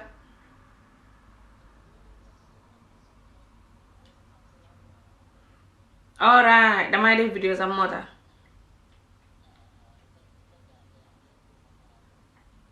xam naa si kanam inshallah. Okay, thank you. So what's gonna happen is,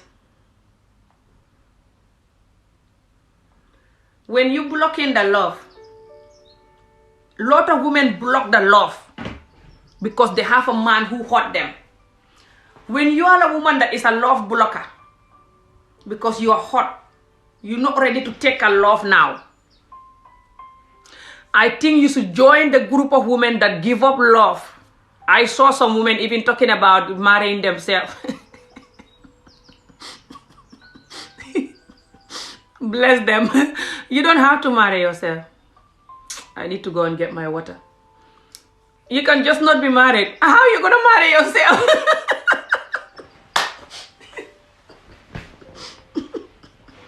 Life can make us do crazy things. I will never marry myself. If I want to be married so much that I have to marry myself, I will just marry one of the guys. There's plenty men in the world. Come on. No matter how you look, you're going to have a man who wants to marry you. Especially if you have a kind, loving, genuine heart and you want to marry somebody. You believe that there's good man out there. No matter how you look, God will bring you one man to marry that you will love and he will love you. I'm not saying someone you don't even want. But you have to believe that there's good men out there and you have to still have love for men in order to receive that. Yeah, you never give up on anything in life, including love. Lots of people will be like, don't give up on life, but they give up on love. Love is life as well. Life is love, loving yourself, loving whatever, loving whoever. Life is love. Life itself is love. You cannot give up on love. And women who give up on love so much that they want to marry themselves and everything, they also trying to get other women to do that. And they don't like it when other women are refusing to do that. They think those women are crazy and stuff. Especially women like my age, you know, and who've been married a lot and stuff before and have children. They're like, what do you need a husband for again? Emi Job, look at you. You look beautiful, it's fine.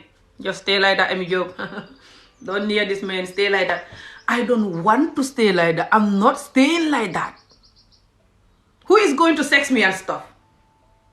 I don't want men to be sexing me, dating me. No danger.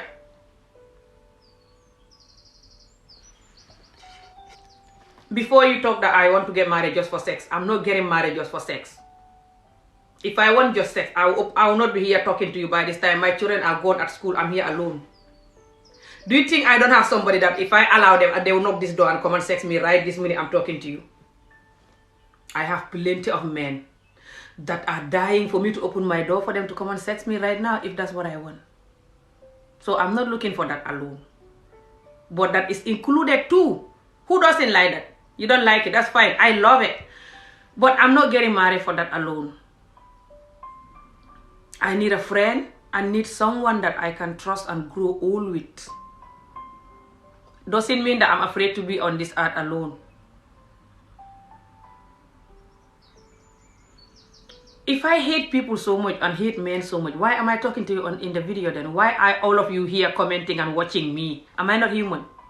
We cannot hate on each other because of other humans, you know, what they did to us. That's the reality. The moment you start to create hate for humans because of your experience with them, you are your own enemy.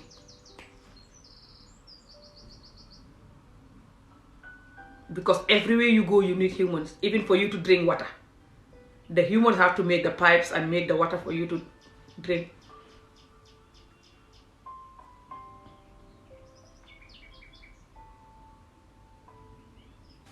My phone is not charged again. Even for you to be happy with this dress, people saying they like it. Thank you so much. The tailor have to make this dress for me in Gambia. I sell these dresses, by the way. Anything you want, just let me know. I have different styles, different colors. Email me, my email address is above. For you to like this work that I'm wearing and everything, these earrings, people have to make them, factories have to make them, even these eyelashes.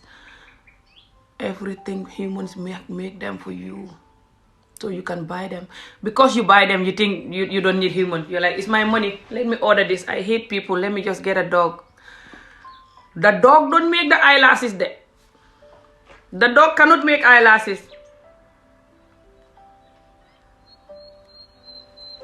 You have to order it from, some effing factories in China and stuff.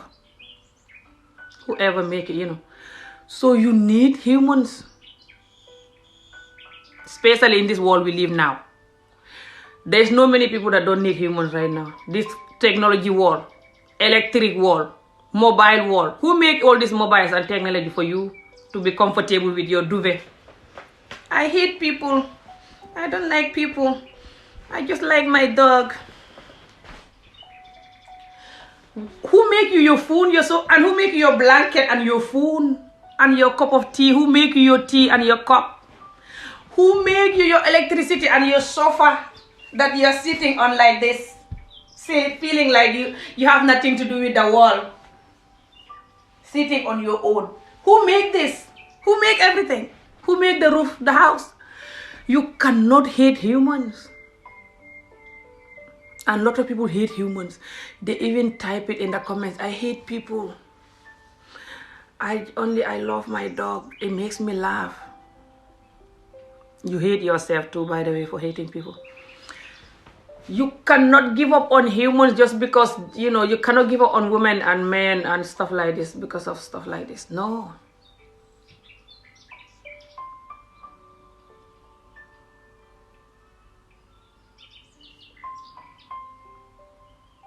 The more you do that, that means you're carrying that pain that you have from that man or woman.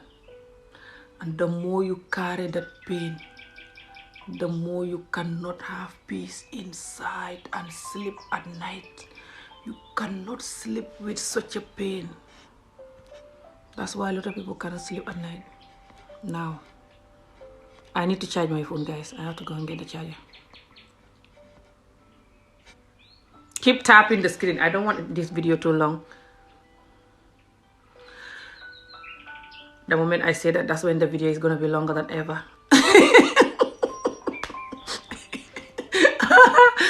When the things that block the woman from being a good woman, again, is when the woman feel like she cannot trust man and love the man, but she's still going to get married for whatever the reason is, A lot of women are actually married when they have in their head that, that they don't trust men and women, or they're doing like what this person commented here. They're doing like, you don't give all to your love, whatever this give all mean. So you have to just chuff the love. Chuff is like, you're chuffing, you're just taking little. Tiptoeing. You cannot tiptoe love. Unless if it's a fake love or the person is tiptoeing, you all are playing game, tiptoeing, But if the person is genuine and you're tiptoeing, it's not going to work. The person can see all the way you're tiptoeing when they're standing, walking comfortably, and they're like, okay. It's not going to work. If it's someone like me, I can tell you're tiptoeing and it's not going to work for me at all. Let me go and get my charger, guys. Keep tapping the screen. This is serious topic that lot of us, our loves cannot work because we're tiptoeing, a man or a woman.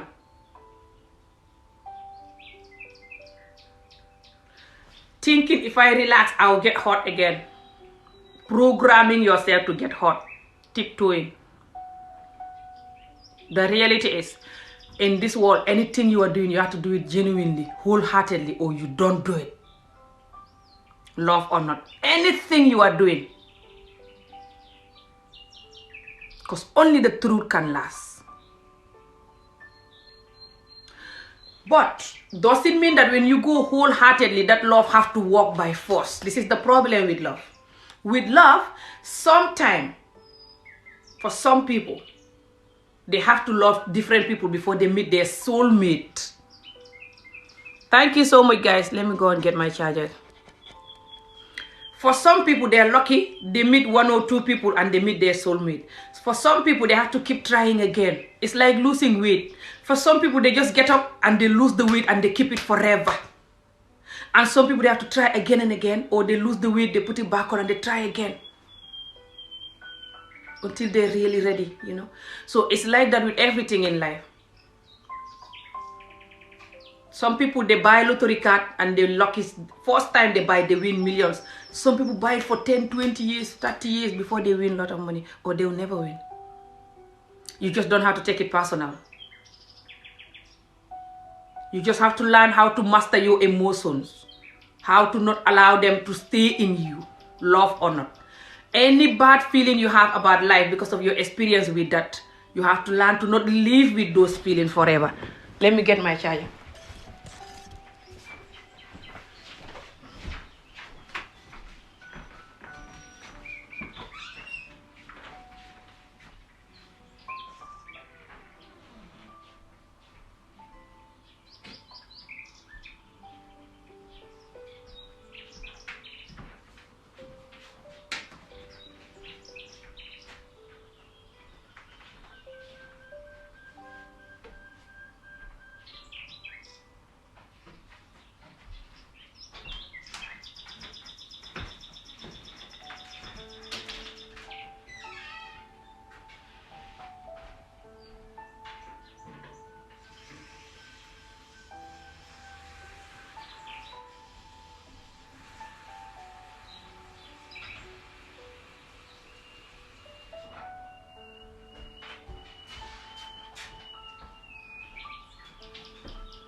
Sorry guys, I went to get water as well.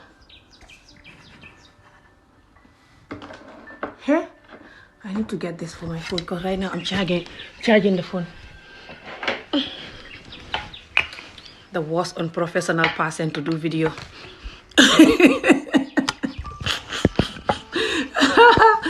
I always do my videos like nothing is happening. Oh my god. And now the problem is, oh my god, I need to get the thingy to hold my phone. Oh my god. Wait guys. Okay, yes. So now let me see, what am I gonna put here?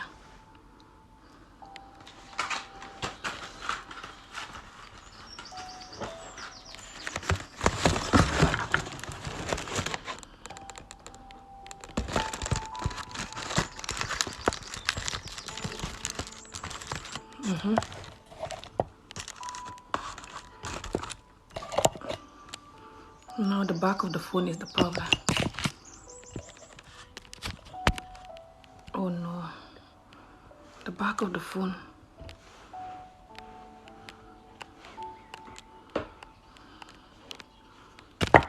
Wait guys, what happened is I'm putting all these things to hold my phone.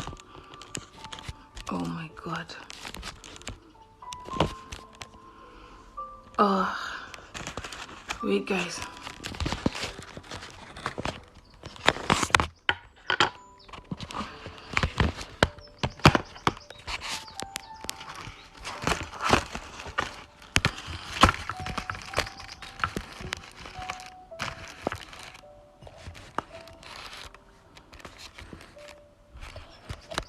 Nothing to hold the phone at the back. I need to go and get the... Oh my god. What happened is I need to...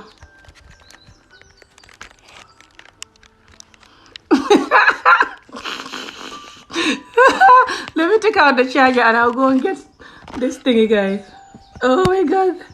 What happened is I had to have a proper thingy to hold my phone when it's charging. Oh my god.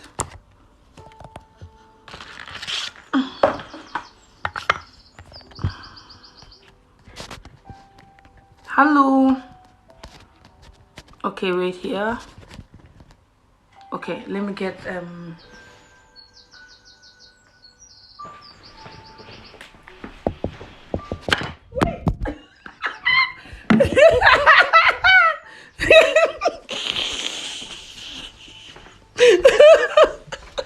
this is also one thing that I'm known for. Is to drop my phone. Oh my god. I love how I am not professional with my videos at all and just can't be bothered. I don't want to be professional. It's boring and fake. Who cares, professional or not, as long as I'm breathing.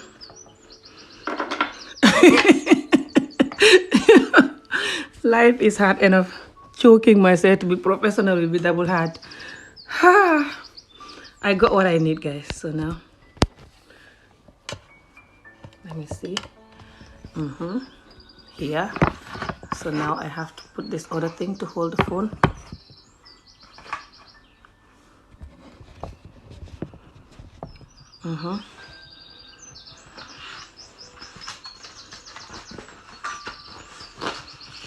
Oh my god. Wait, guys, I'm gonna take this empty packet of chocolate. It's not empty, by the way. I have some this nice chocolate that is mint, bitter chocolate mint. It's so nice. I got it for £1.40 from the TK Maxx. What happened is now where I put the phone is not level. That's why I was folding that paper like the African woman I am. Yes, I think that's fine now. What the hell? It's too high on this area. So what happened is the phone is, you cannot see what's happening anyway. Don't worry. Ugh. Come on. I need to have a proper thingy to hold it.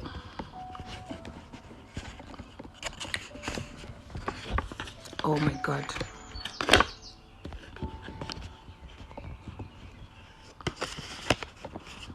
The worst professional person to do video. Wait, guys, I'm gonna put one on this side and one on this side. Hello.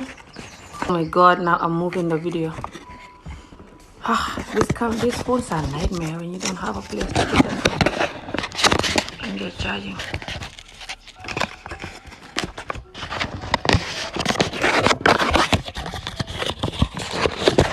I hope you guys are not hearing this noise on the camera. Yes, perfect. Phew. Thank you, Allah. Hello. Coming to hold it for you. Don't worry, it's now thingy. Hello.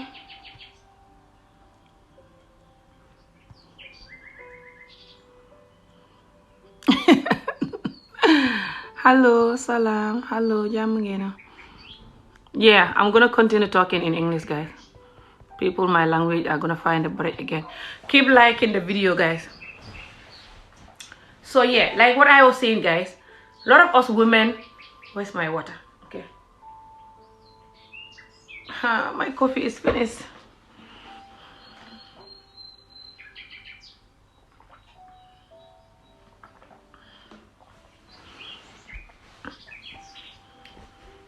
A lot of us women,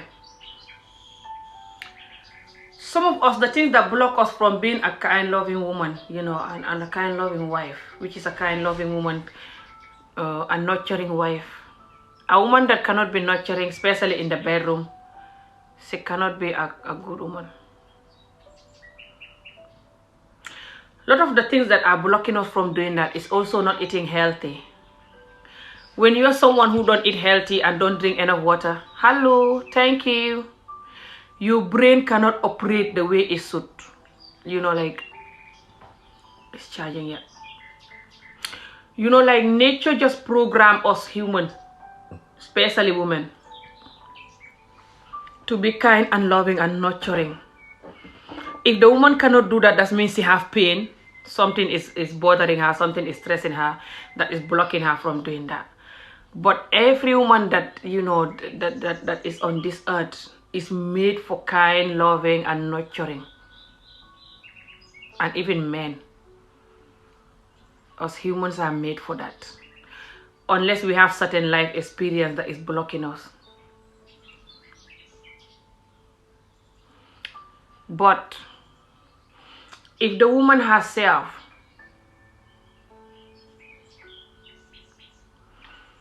is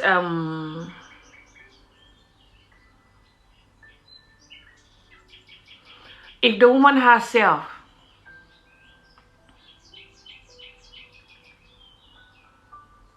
is not doing that, I keep looking at these birds at the window there, on the tree there. The weather is nice outside, the birds are out, I should go outside. If the woman herself is not doing that, that means she have a, you know, something is blocking her. She have some pain, some life experience that she doesn't like, and or something is going on now that she doesn't like. It could be children, work, family members, friends, or the person she's with, or just life in general, you know. Money problem. It could be different things that is bothering her, that why she's like that, or it could be past experience that is blocking her. But every woman that, you know, that don't have those things or know how to deal with them, she should be able to deliver nurturing nature. If the woman is not nurturing, especially towards her man, especially in the bedroom, she cannot be a good wife to that man. And that's the reality. And a lot of us cannot be nurturing because sometimes the man is blocking you from nurturing him because he's not doing good. You're waiting for him to behave so you'll be able to nurture him. And some of them never behave, sadly. They continue doing their behavior forever, waiting for you to give up and agree to their nonsense. And if you are a woman like me who believe in yourself and love yourself and know your worth, you will never give up on you to settle on their nonsense forever. Who the hell are they? Then you rather divorce or give it up. Then you're gonna continue like that forever fighting or what?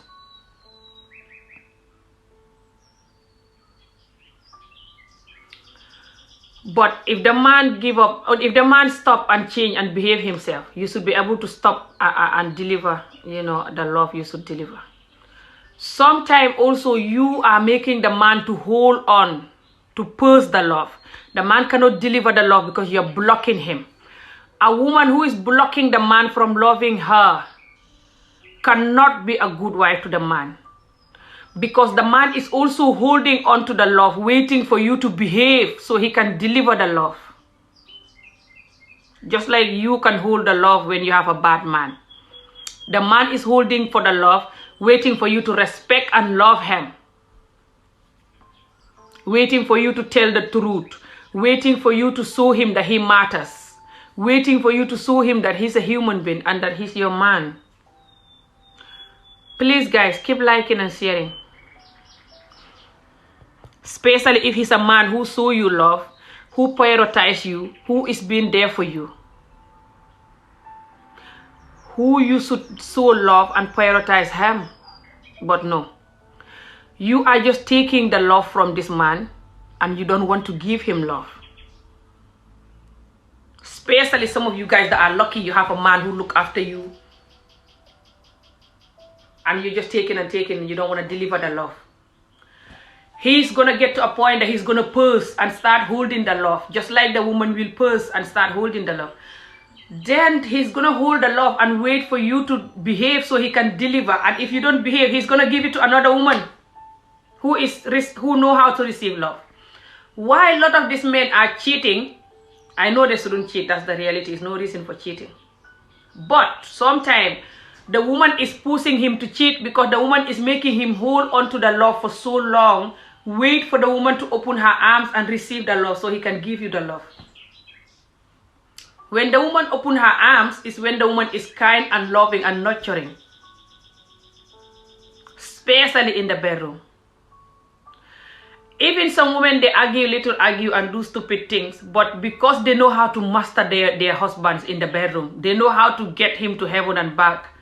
The husband is always not gonna do anything stupid. But a lot of women don't even want to learn how to master the man and learn how to master his body, know all his points, and a lot of men don't want to learn that either. They're like just doing anyhow. You cannot do that. If you want the person to prioritize you, you have to prioritize them and you have to master them. Especially in the bedroom. And then you also master them, physically, outside of the bedroom, like master their points, master who they are, know the things they like and don't like, and pay attention to it. And show them respect and love. And you cannot be big and embarrassed. People who are big to show love, they shouldn't be in marriages at all. Marriage is not for people who are big. Especially women who are big. Too big to apologize, too big to show love, especially when people are around. You don't want them to see that you're loving your man and doing the right thing. Because they're going to think you're worshiping him and that you're not woman enough and that you're desperate. Anybody who don't want people to think you are desperate, you shouldn't be in love. Because people now, they're so evil and they're so negative. They call everything positive name, a bad name. If you are in love and you make your man happy or your woman happy, they call you desperate. And they call you don't love yourself. You're worshiping this person.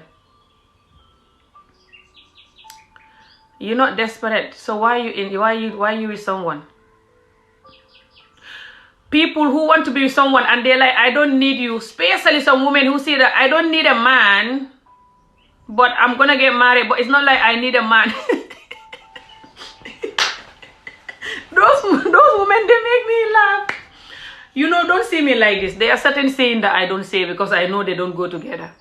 You getting married doesn't go together with the word I don't need a man. Or I don't need a woman. And some people think they're too fancy and clever and independent that now they have to be so arrogant and rude and rejecting everything that they need. That's not independent or clever or whatever the hell you think you are. That's arrogant and rude and you're not ready to get whatever that is you want. When you are rejecting it. The moment you say, I don't need it, you reject it. You're like, stay there, I don't need you. So why are you going for it? Why are you confusing yourself? And people, it is not only women to show love. I know in Renaissance it's about sacrificing for both partners. I know I always talk about men who don't show love. That's what I do. That's my job. It's always all the time. I'm known for talking about men who don't know how to receive love and show love all these years. I'm a champion of that. Don't worry. I know that when the man is not good, you cannot give him love even if you want to. Unless if you're faking it. And for how long can you fake?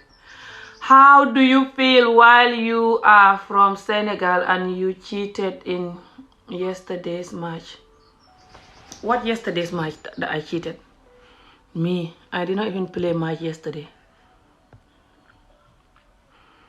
You was putting Lassa on Egyptian player and throwing bottles on them. That's evil. Is that what the players were doing? Oh, you're talking about football. I did not watch the football. I just heard people talking about it. I did not watch it. They shouldn't do that. That's so evil. They were saying they were gonna do catapult. Did they do catapult? That's so evil and disrespectful and hopeless and embarrassing if they did that. Laser on Egyptian player and throwing bottles on them. They were putting laser on them. That's so evil. I did not watch the match. I did not know. I am from Senegal. Where are you from? When did you learn English? I'm from Gambia, but my dad is from Senegal. And I live in Senegal 2 years of my life, and I go there also. So I'm both Gambian and Senegalese.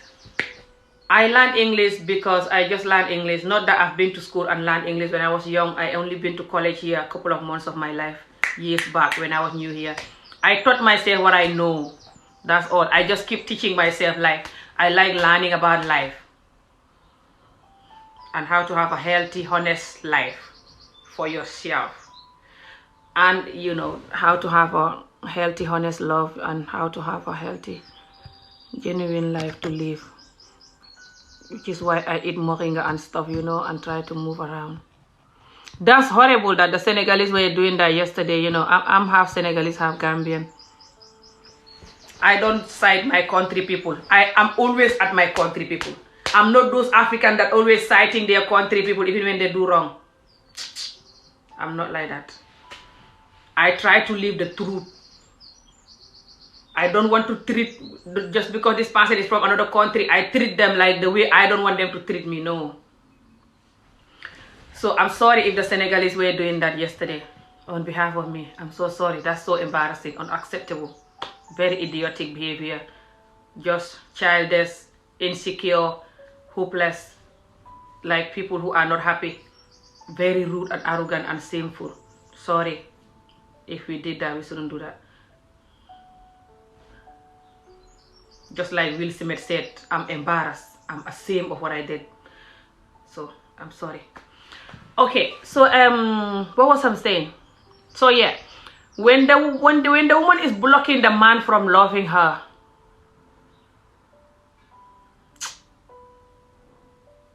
you know, some of us women, we are our own enemy and we don't know it. Because some women, they're lucky, they have a kind, loving man, which a lot of women like me and other women are crying for. A kind, loving man, a good man, is not that the man has to be perfect. Nobody is perfect. But to me, a good man, I'll tell you what a good man is to me. Okay? To me, a good man is a man who don't go cheating around. It's a man that he will not cheat on you. And even if he was drunk or he was raped and he did it, he used that as an excuse, then he will never do it again. That's number one point for good man to me, or a good woman, who respect the love. That's my number one point. The cheating, I don't mess with it. I don't pretend, like some Africans do in my community, normalize cheating like they're hopeless. Never I normalize cheating, me and me you. A cheating is the number one poison for every love. That's why a lot of our African loves are ruined. It's just managing that is there. It's just faking that is there. That's why it cannot have genuine happiness. Because the love is ruined long time ago. The moment one of them cheat, and most of the time it's the man that cheat. The moment you cheat, you kill the love. The love is dead. It's a walking dead. And a lot of our men, because they're so selfish, they normalize cheating like it's nothing, choking us women to accept it and shut up. Some hopeless women, they do accept it, but they're dying inside.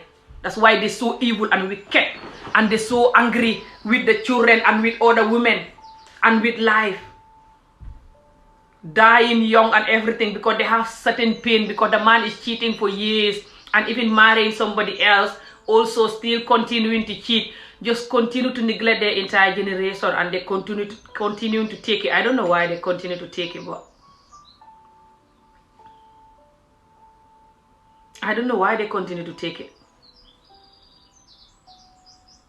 I don't understand this type of woman, suffering themselves every day, crying, looking for juju. The juju cannot help you. You don't want to help yourself. No juju can help you. You are an adult. Why are you going for stupid juju when you can just say no to the nonsense? Tell the man, if you cannot behave, I'm done. Who the hell is he? There's plenty of men in this world. Who cares? People can talk the hell. Who cares about what they're going to say? Keep liking and sharing, guys. So because a lot of women in my community, they don't know how to have peace themselves because they care about what people say, you know, or something.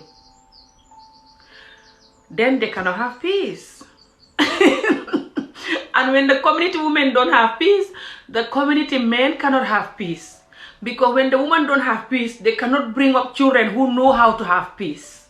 They're going to live in bitterness, smacking their children to death, insulting their children, insulting other women, gossiping them, hating on them, looking for juju, bleaching their skin, hating on life, just not happy with who they are in life.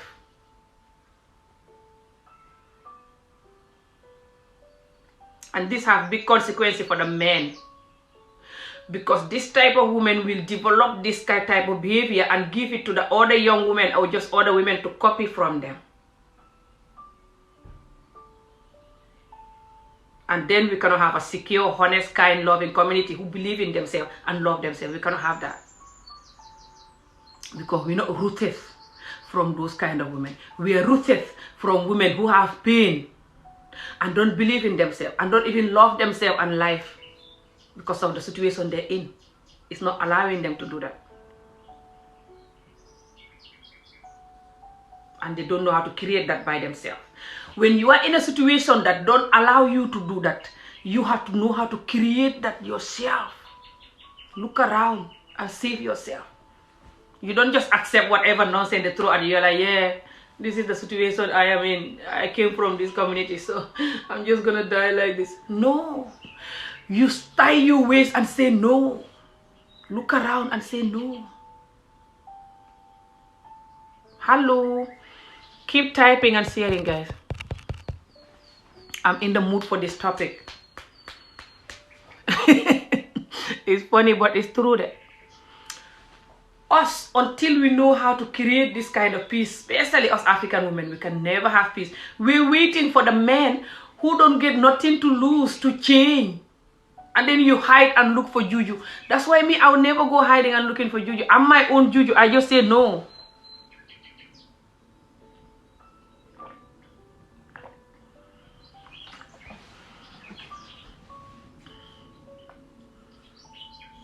You hide and look for juju. Hide, go to the juju and just cry and just talk and just wait for the man to change. The man cannot change because the man got nothing to lose. He's going to go and marry somebody else and he's going to go and have girlfriends. He's going to do whatever he wants and you're just going to cry and wait. So why he have to change? Are you going to change if you are a man? If you are a man in this community, are you going to change? Unless you're very loving and caring. And it's not easy to be a loving, caring person naturally. It's not easy, especially in this community. Because a lot of us don't come from a loving, caring home. That's the reality. A lot of us come from a home where people beat us, insult us every day. That's not loving, caring home. That is pain and traumatized home. So you have to grow up and learn how to be a loving, caring human being. Yourself. And a lot of people are not going to do that. Because it's not easy to do that. Because sometimes it's boring to be loving and caring.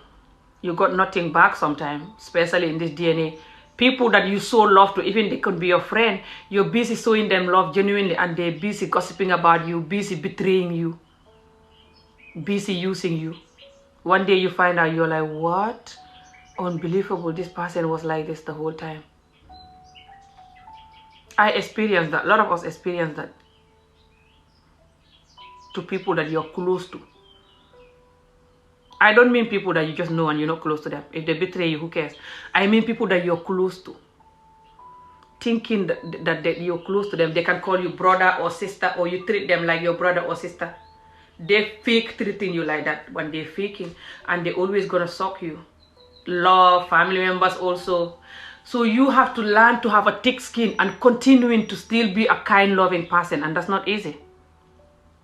You're going to feel like you're on your own. Everyone is using you. So that's why a lot of people are not going to do it. So if you have a person who is not doing that, you have to demand that. And stand your ground and say, this is who I am. This is what I'm going to give you. And I expect, for example, you want to buy this dress from me. I'll tell you this amount of money is this dress. You expect the style to look like mine, and I expect you to pay me the money in my bank account or PayPal and Cash App. So I can show you the pictures of the dress and send it.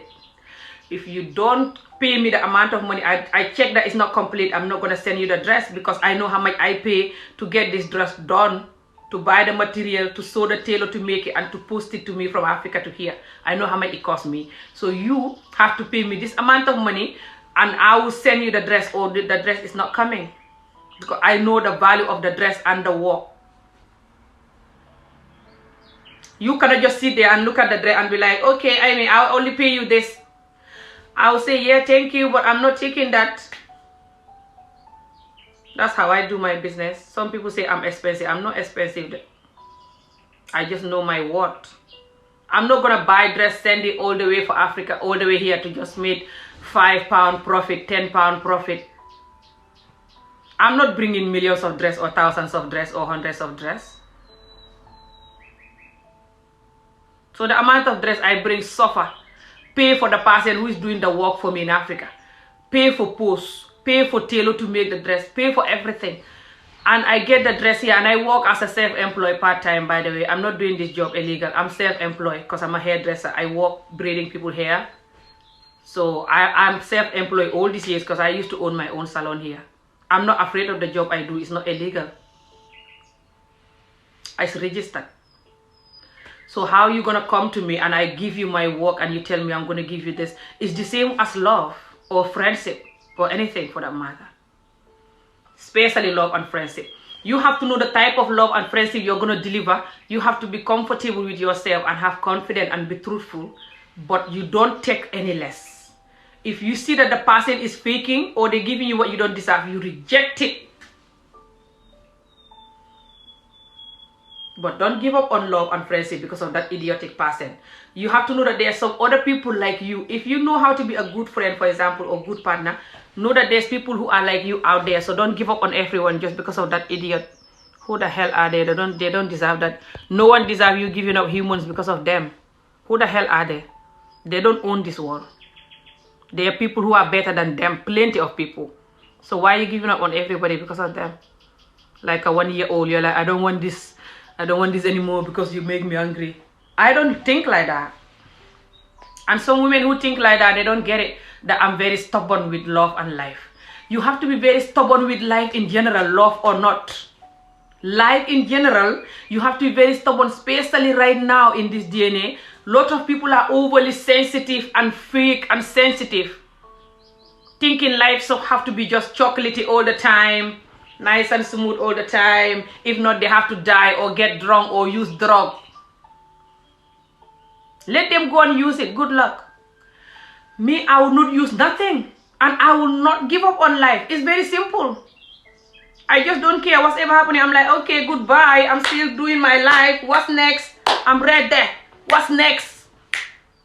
That's all. You don't need drug and alcohol to cope life. You just have to be stubborn. That's all. Life is stubborn. You have to be more stubborn than life. That's my medicine. That's my drug and alcohol. I'm just stubborn. I'm not going to take any nonsense, but I'm not going to give up either. That's it. Just keep going. You just keep going. It's very simple. Thank you, guys. If anybody want to come in, I can take them, but yeah. We just have to be stubborn with life. I don't know why humans don't know that. People think that life have to treat them nice and massage them. Tell them they're beautiful. Give them what they want. I wish life was like that, but that's gonna be boring, to be honest. If life was massaging me every day, maybe because I've been through things that I've been through growing up. I'm not used to life massaging me every day. Maybe that's why. But sometimes when life is not massaging you, it's good. Because then when life is massaging you, you enjoy it and appreciate it. You see. But I don't know why people don't like it. And they give up and start using all of this horrible stuff and get stuck with it and don't want to change. Especially as a woman. When the woman give up on herself, especially when she's married, She's done. A woman who don't know how to be stubborn with life and choose happiness no matter what. She's gonna choose peace and happiness no matter what. A woman who cannot do that cannot be married and shouldn't get married.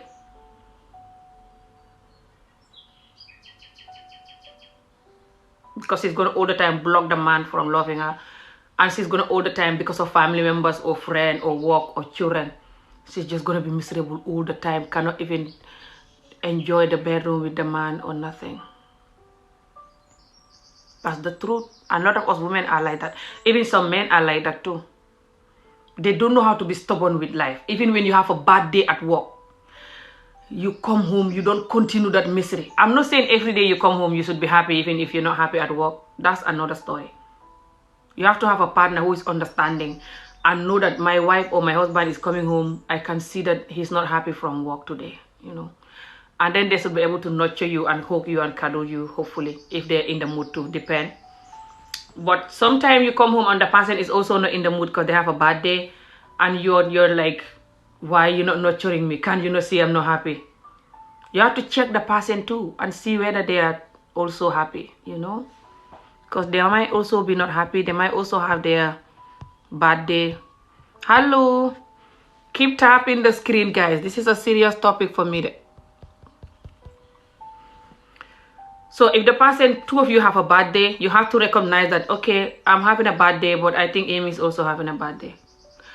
And one of you have to ask the other person, are you okay? What's happening? You know, and you two should nurture each other. Thank you. I just talk from my mind, you know, genuinely. So that's why my topics are random, because I talk from experience or books or the knowledge that I get from life, you know. So yeah, you just have to look at the other person and notice that this other person is also not themselves today. Something is happening with them. And instead of you saying they should nurture me, they can see that I came home and I'm not happy. Look at them also and be like, baby, you okay? And then, you know, everybody should be like, baby, you okay? And you're like, today was hard at work. And they're like, oh no, me too, today this and this happened, you know. And you hug each other. Oh, really? Oh, you know, and you hug each other.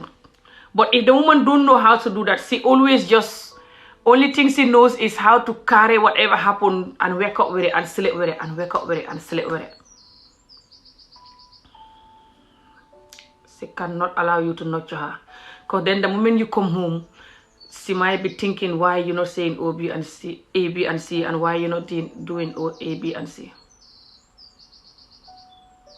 Instead of thinking maybe, you know, you're not doing it because of A, B, and C, and even give you chance, you know, to talk or whatever. And when the woman is not grounded in life, like I was saying yesterday, that's why it's very important you love yourself and be grounded in life. I'm not married right now, but I've been married, so I have experience on what I'm talking about. And I've been doing videos for 5 years. I have different people that talk to me about their marriage issues and stuff. I even cancel people now. I told you guys to email me, but you guys are just, you take me as a comedian and that's it. I know I'm a comedian, guys, but I have experience. If you guys have stress and you don't want to leave the marriage, I will keep you there. I know what to tell you. I cancel people and tell them to stay in their marriage. People that been to other counselors and they tell them to leave.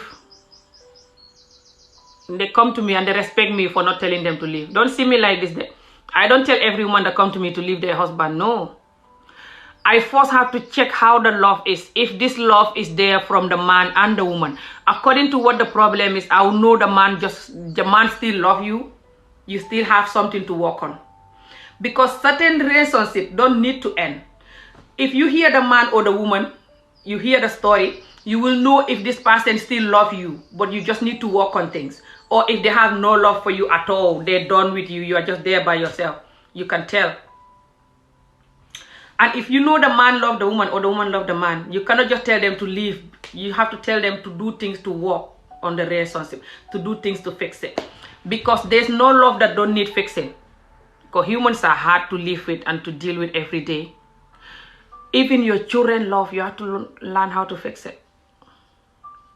Friendship love. Every love that is genuine need fixing, need apologizing to each other, need fixing anything that is said and is wrong or not said, or anything that is done and is wrong. Every single relationship that is genuine, family, friend, workplace, love, children, every single relationship that is genuine need talked about. At least once in a while, it's gonna need you guys talk, and the one that is wrong gonna apologize. That's every relationship that is genuine in this world. Any relationship that cannot do that is not genuine, or one of them is not genuine, or one of them need healing. They're so sick. You understand? So understanding that is gonna save your life. Most of the time, it's not like the person don't love you. You can tell from the beginning if they love you or not. So you go inside and certain things change. It's not all the time they don't love you. They never love you from the beginning. No. It's just that you need to talk to each other. And you might also have certain things that you have to change. You just don't notice it because you're focusing on what they have to change so much that you don't see what you have to change yourself. And again, this could be for friendship, family members, anybody. Just all relationship in whole, as a whole, not just love.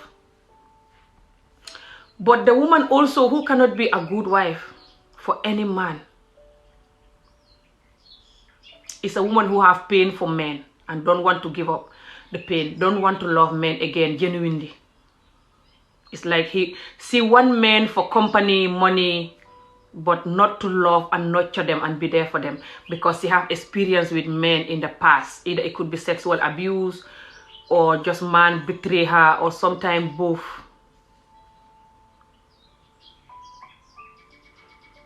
Some men think they are perfect and their opinion is nonsense. And your opinion is nonsense. Yes, we have that a lot, especially in our community. Look at my eyes. That's rampant in the black community. In the black community, especially Gambia and Senegal community. The men that listen to the women, their fellow men bully them for that. Call them name, laugh at them until they change. Lot of men are good and from nowhere they just change. The woman is like, what's happening with my husband? Because the other men bully him until he changed. They call him coward, not good man, afraid of your wife. Ha ha ha, yambar. What type of man are you? Allowing women to control you. They call it the woman is controlling you. And they know that's not what is it. Depending on the woman. Some women are very controlling. That's true. Because they have pain. Anybody that is very controlling, they have pain. They're not connected with this life and earth and themselves. They're fighting with life, fighting with people. Try to drive things this way. They have to heal that pain. I know that. Controlling is different from you two understanding each other and being there for each other. It's similar, but it's different. A lot of people call it controlling just because they don't want to do it. Us human, whatever we don't want to do, we give it a bad name. Whatever we want to do, we give it a good name, even if it's cocaine. We don't call it bad. We call it nice and high, or it's my life, or it's fun, or whatever. Even if it's getting high.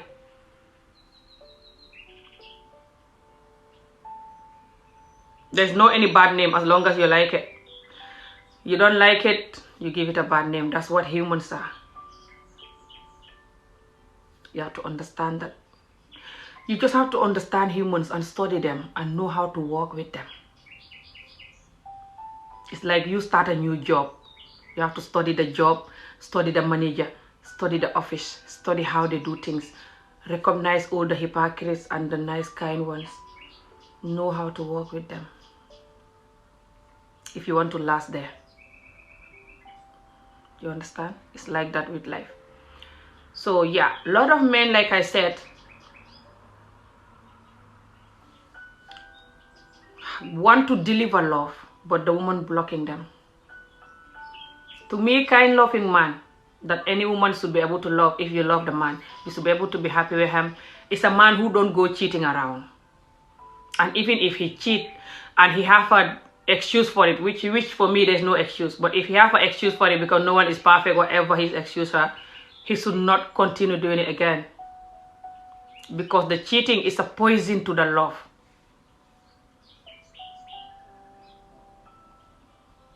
And if you fire poison in the love and the woman is still managing, struggling with that poison, you cannot continue pouring more poison if you want her to survive. And this is the main problem for our black community. This is why the black community cannot have a good pure love that is healthy. Because a lot of the women are staying in the love that the man is cheating and forcing the woman to accept it. This person want to comment and I cannot take them. Don't know them. And this is a serious topic. Forcing the woman to accept the cheating. The woman cannot accept it. She's faking it. Even if she's pretending she's okay with it, she's done. Especially if she have one tiny feeling for you. She's not going to be okay with it. Just like you will not be okay with it if she's doing it, if you have feeling for her. The same. Or just because she's a woman now, she's not human. She doesn't have blood and a heart. If she have them, then she will feel the same as if she do it, what you feel. But men who are not honest and don't want to discipline themselves, they behave like the women, they are robot. They don't have no blood and a heart. So they can do whatever and the woman should shut up like a robot. So then you're blocking the woman from loving you. She cannot be a good woman to you. Any man that is cheating, neglecting their wives, not being kind and loving, they can never have a good wife. If they have a good wife, the wife is faking it. And for how long can someone fake? And you're gonna get your karma.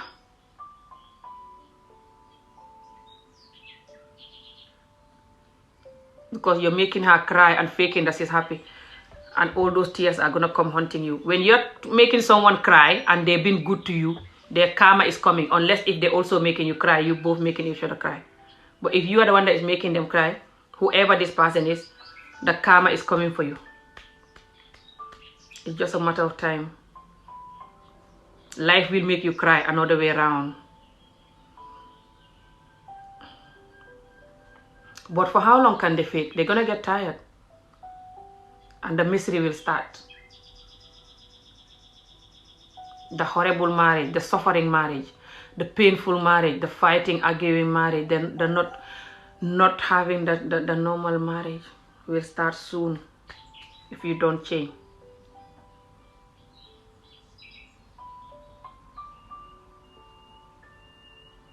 And this is the case for a lot of our marriages, especially us Gambia and Senegal community. I don't know other community. If you have a wife, you don't love her, what you going to do? You tell her, I don't love you anymore, I want this marriage to end. Some people do that, but our people don't do that. It's mostly Western people who do that. They like to tell the truth when it comes to love for the most part. Not all of them, but our men never do that because they don't want to be blamed, because they only care about their character and their name. They only care about who they are, to protect their character,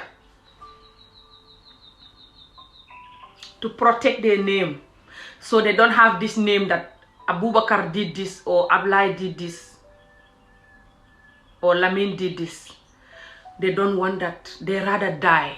And they rather you suffer till you die than them having that Lamin divorced his wife because he said he never loved the woman anymore. What the hell is snowing and is sunshine at the same time? I'm done with Scotland. They don't want people to say that Bubakar or Ablai said to Amy that I don't love you anymore after years of marriage. They don't want that. They rather die. You will never see that in my community.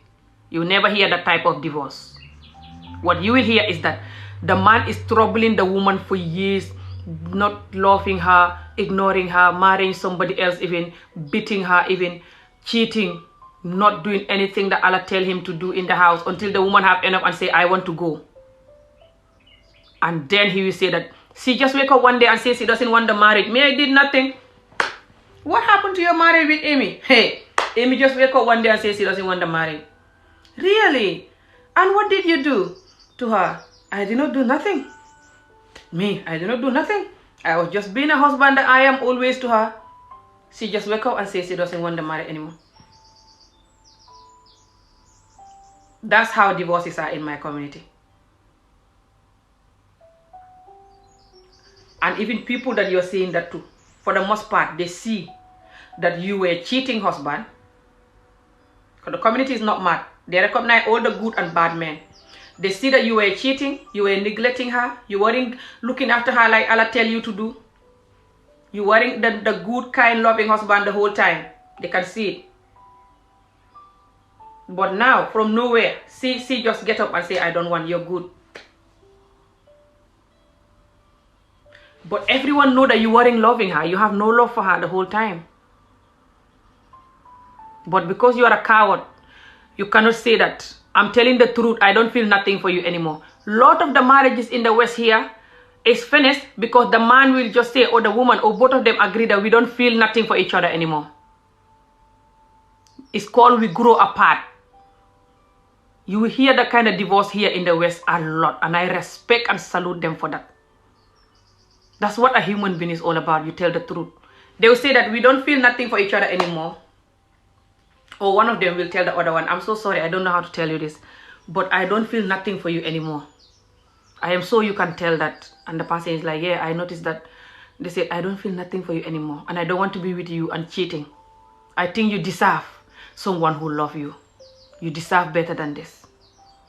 So I want us to end this peacefully. I'm still going to look after the children and be there for them. I'm sorry, but this is the reality. And everyone will still be happy. Even if the woman is heartbroken, she will know that you tell the truth. Because the woman can see that you don't love her anymore. That's more painful. It's more painful as a woman to love a man and be with the man, and the man don't love you and treat you like a piece of shit and neglect you, than the man tell you the truth that I don't feel nothing anymore. And I know you deserve this. You're a beautiful woman, kind, loving woman. You can have somebody else that is going to treat you nice. It's better you tell them that than you continuing to treat them like a piece of shit, because they know that you don't love them. Actions speak louder. They can see in your behavior that you don't love them, and that is more painful. So tell them the truth, even if it's gonna hurt their feeling, they will move on. Every woman has to learn how to move on. A woman who don't know how to move on from a man betrayal especially, or from a broken love, cannot experience life.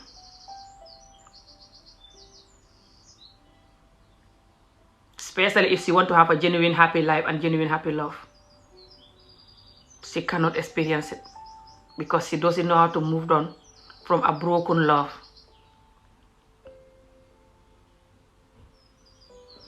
A woman also who cannot allow a man to love her is the woman who think about what people say a lot.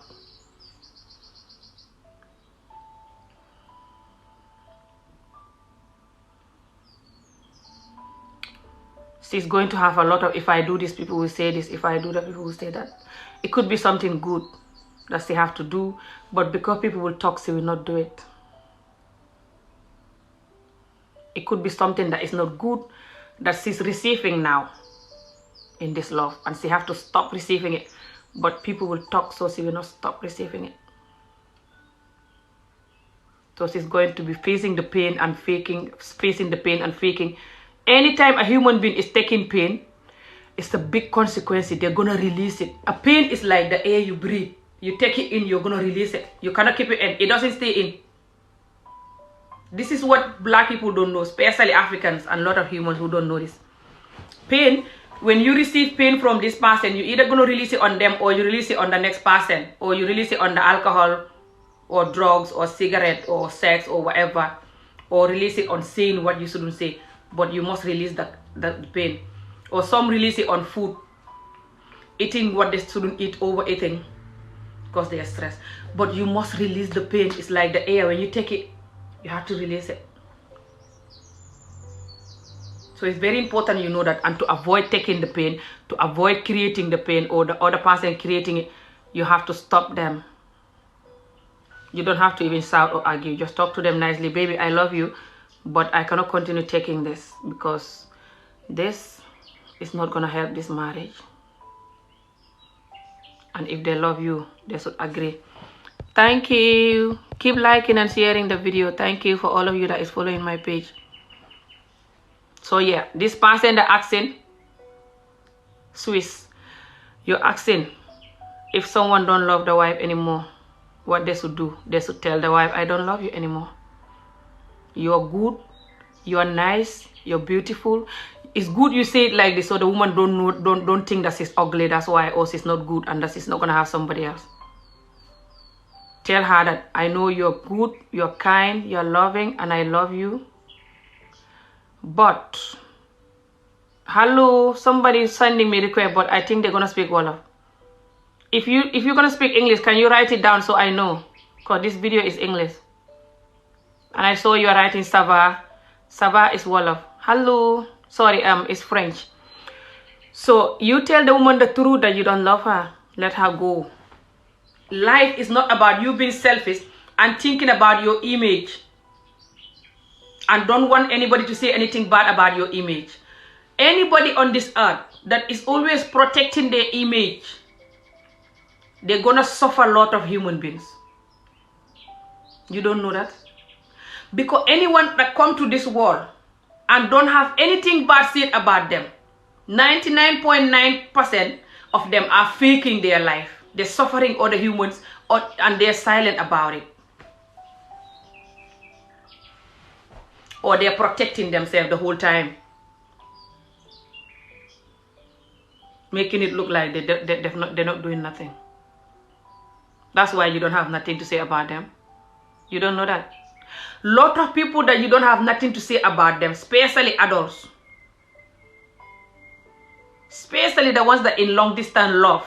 Sorry, in a relationship that is going on for years. Lot of them is not, especially in the black community, especially Gambia and Senegal community. Lot of them, they just don't want you to say nothing about them. That's why that marriage is going. They don't want to divorce, but that marriage is dead long time ago. And one of them is suffering. Sometimes both of them.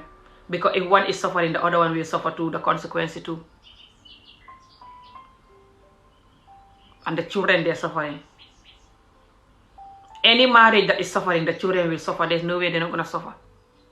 All come together. They're all like in one packet. It's like when Corona enter one house, most likely the rest will have it.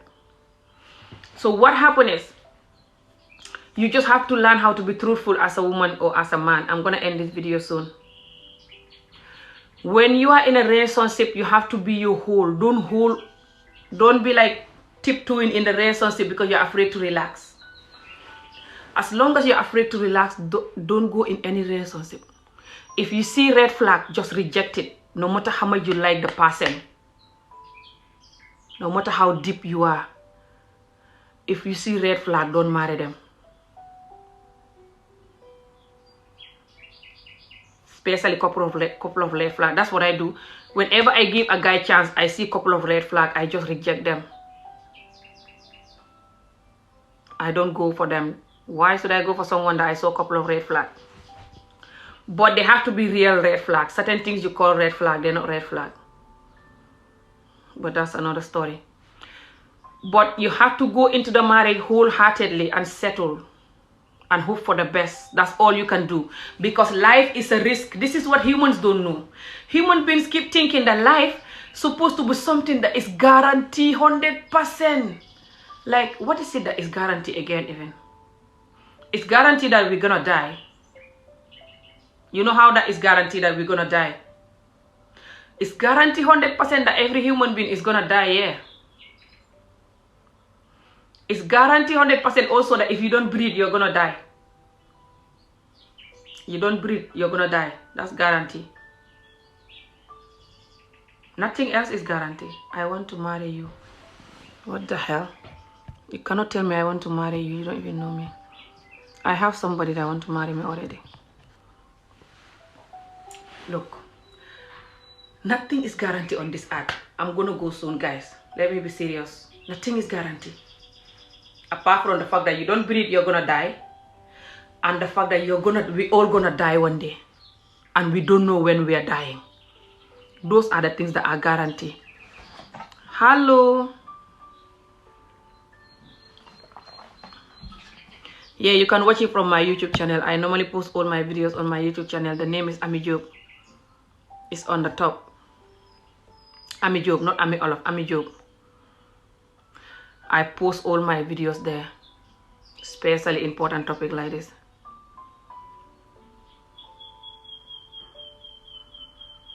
Do you believe that he will marry you? Yes, that's what he said. I believe that.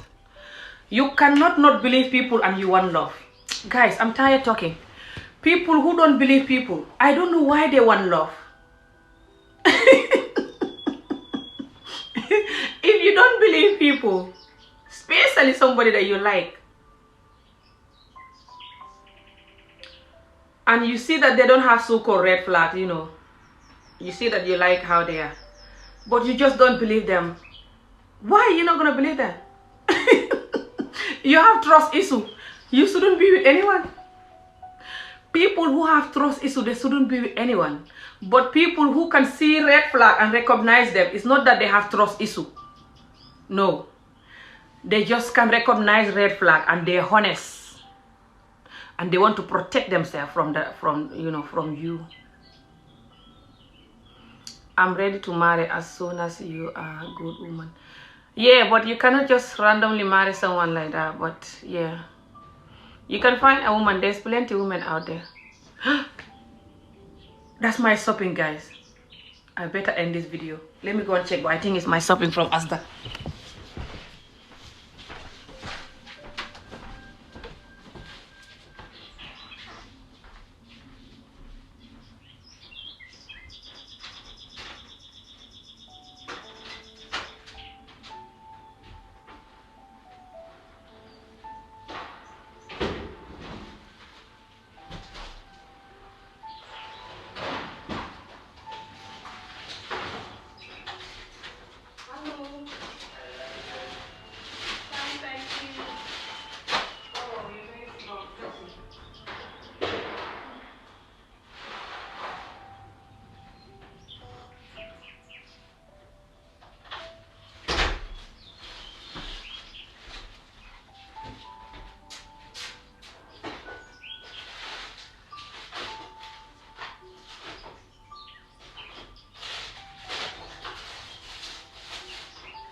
Bless you guys are strong. Me when I go shopping, hey, it's like I'm tired. I used to carry the shopping all of these years because I'm single mom, yeah. I used to like put socks and carry some on my head and hold some. But a few months ago I found out about you guys and I'm like, this is heaven.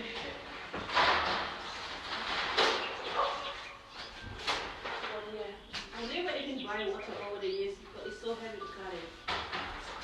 You guys bless you. This is very good job. Mom, we fit though. It keeps us fit. We get used to it.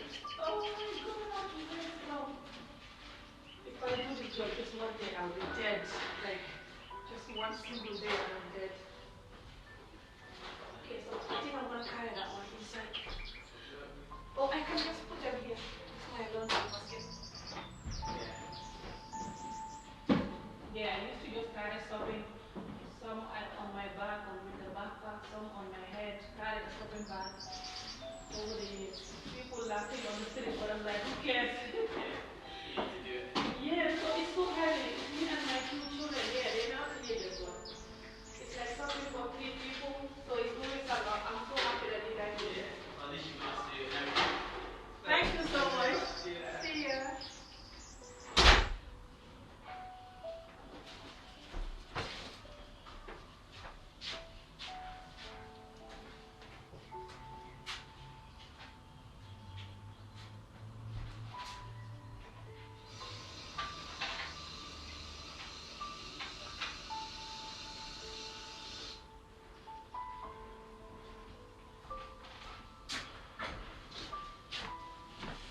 Oh guys, that was my shopping. I better let you guys go. I have to go and put away the shopping. That was my shopping from Asda. These people, I don't know how they do this. They carry the shopping, and go up. All of this can destroy your life, your love, sorry. All of this type of job, depending on who you are. This type of people, I salute them. Every time they bring me my shopping, I'm like thanking them, like telling them how you do this, bless you, you're strong. They carry the shopping, and I live upstairs, but I'm not far up, but it's 2 floors. Some people live higher than me and they carry it up. Some people buy a lot of shopping because they have a lot of family. Me, it's just me and my 2 teenage children. This shopping they brought is like 60 pounds shopping. So it's like 4 baskets or 5 because I bought water. 3 big water bottle. Like each one of the water thing, you have 6 bottles. These long water bottles. 6 for each one. 3. And I also bought some juice, and some fruits and stuff. So it's like 4 or 5 baskets. So the guy had to go down 3 times to bring them up. For example, this guy have to do lot of delivery in one day. When he go home, for example, if he was married, he go home, his back is paining. He's so tired. He's dead. Imagine doing this job. Me, if I do this job, one day I'm dead.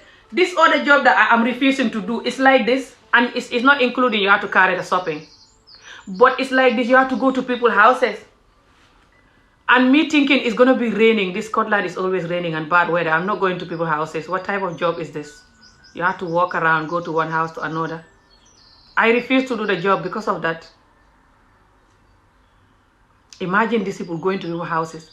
They have a car, but each house they get, they have to deliver a lot of shopping going up. Especially people who live in buildings. They don't do supermarket carrying shopping like I do. They only do online. Even me, since I know the online thing, I hardly ever go and carry shopping anymore. I do that, but not anymore. Imagine if this man was married and he go home and he have a woman that you cannot love. Because some women, the reality is you cannot love them. Because they forget that they're your partner and they're your support system. Especially if you have a stressful job. This type of people, they have a stressful job. No matter how bad the weather is, they have to go to different houses.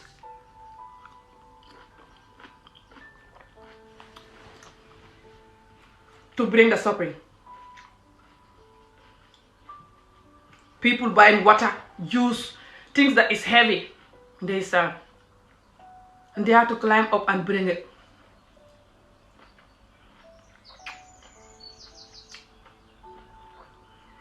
All day.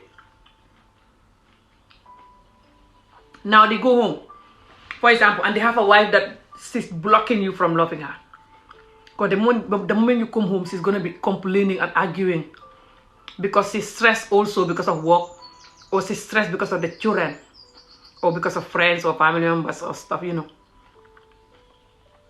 But she doesn't realize that it's stressing her, or that she's supposed to be your support system and for you to be her support system. She forget that. When the 2 people are married and they know that they're their support system, their marriage is like heaven. And they can overcome everything. If they know that they are their own support system, each one of them is the other person's support system. I'm both Senegalese and Gambian.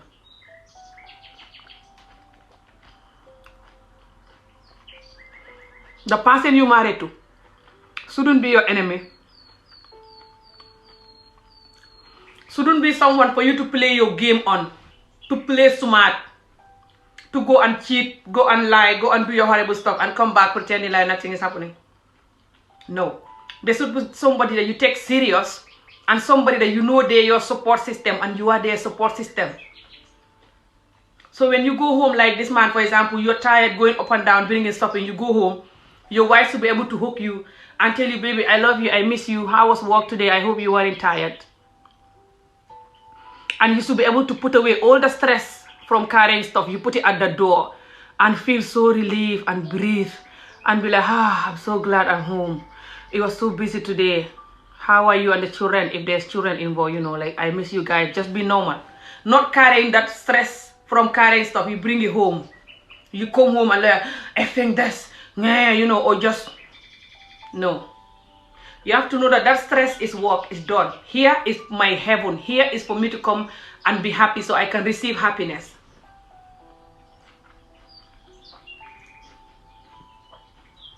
But a lot of men also don't know how to do that. And even some women. They carry the stress from work to the house. And carry the stress of children, friends, family members, life in general. And they dump it on the partner. People who dump their stress on their partner.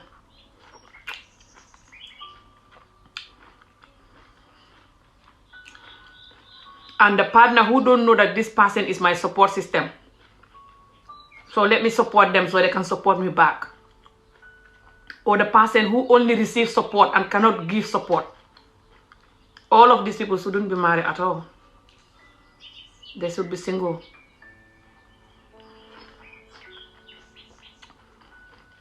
I can see that you can be so jealous. What do you mean? I'm not jealous. I just know my worth and I respect myself, but you can call it jealous. I don't want Amanda is cheating and being idiotic, doing whatever he wants, and expect me to salute him. I'm going to reject his entire generation and remain single.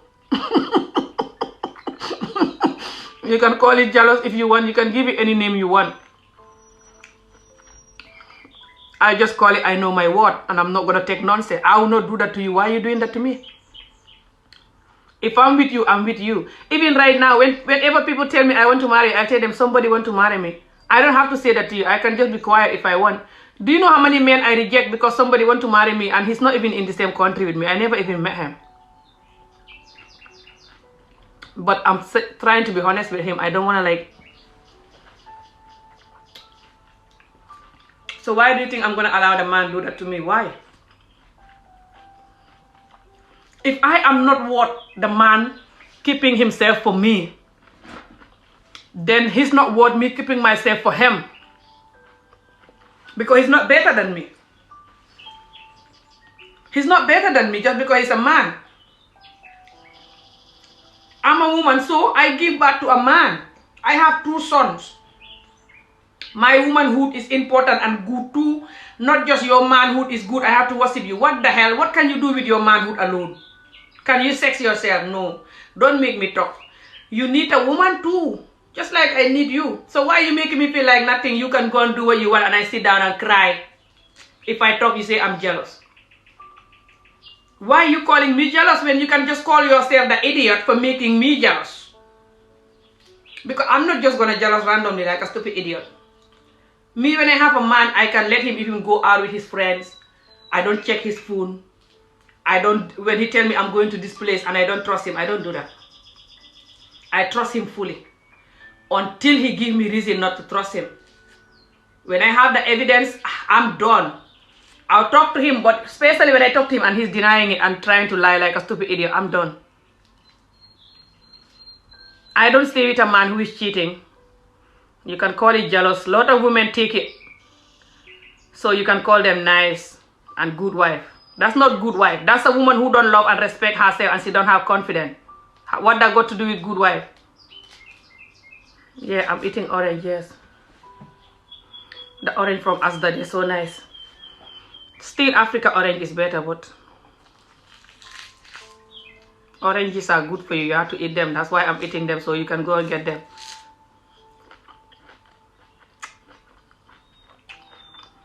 I know.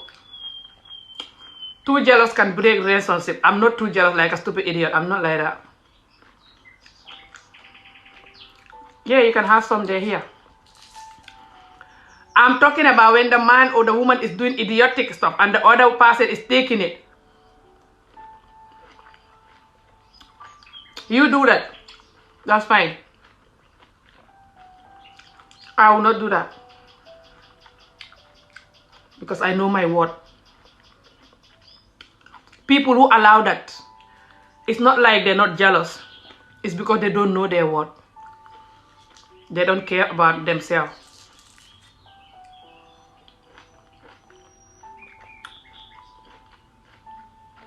You understand? I have to go. I'm going to put away my shopping. Lot of the men in my community, I go eat my rice now. Oh, awesome. Lot of the people, me, I'm eating cherry today later on, inshallah.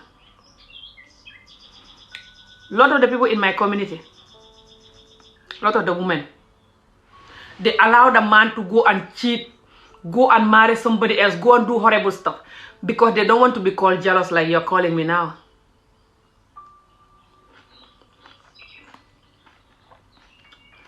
And they're dying.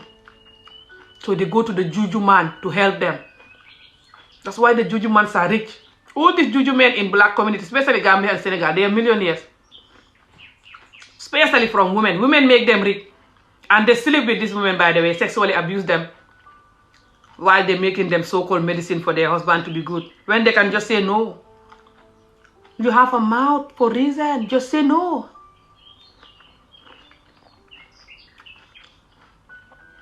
No. Fairness, just say no. Why you need a juju when you can just say no?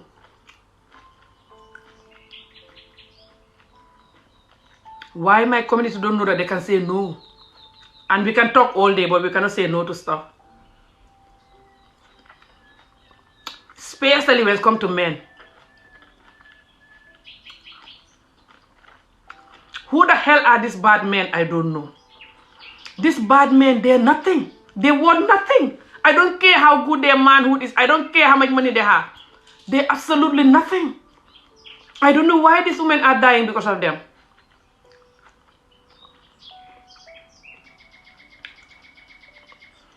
A person who is not jealous of you, they don't love you. I'm not saying the person should be jealous and you can't even breathe. They cannot trust you. Trusting someone and being jealous is two different things. Even if you are jealous, you have to trust your partner. Because you as a human being, you have to have trust in general in order to survive on this earth and to have peace. You have to have trust for people that you should trust. And you have to have trust for life and for your God and for yourself even.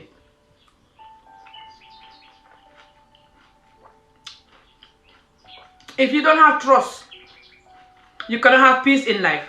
Your life is going to be very stressful and complicated. You don't know that? Some people don't even have trust in life. Even when they're working here, they're afraid thinking somebody's going to kill them. Seeking. You have to just relax and have trust. Love or not. You don't have to check the person's phone. You don't have to, if they tell you, I'm going here with my friend, you're seeking. No. You have to trust them. But if you see a reason why you shouldn't trust them, you have to speak out and don't pretend that I'm not jealous. If they want to marry somebody else and you don't want that, you have to tell them, I don't want that and I'm not allowing that. They can call you jealous, who cares? They're not jealous. If you tell them you're going to have another man that's sexing you, they will allow that.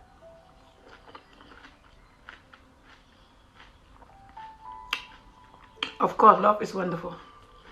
That's why it shouldn't be played with. Us African, we treat love like even this orange is more important. A lot of African men, they treat love like they value this orange more. They put the love here at the tip of their finger. Like the woman just had to set up and cook. I'm your husband and that's it. Especially if they marry you. Hey! Don't make me start. I have to go and put away my shopping. Lot of African men and men in general, but more African men, when they marry you, they think because they marry you now, you're not worth nothing. Absolutely nothing. Stay there and shut up. Let them go and be like a hopeless idiot and come back.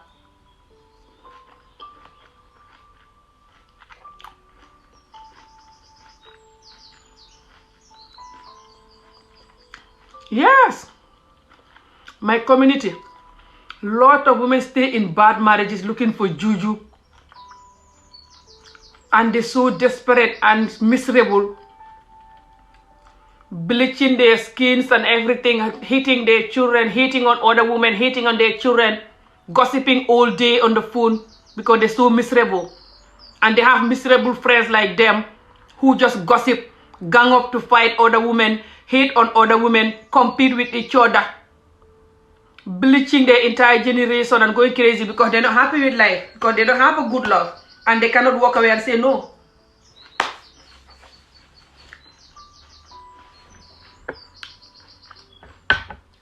It's crazy, man.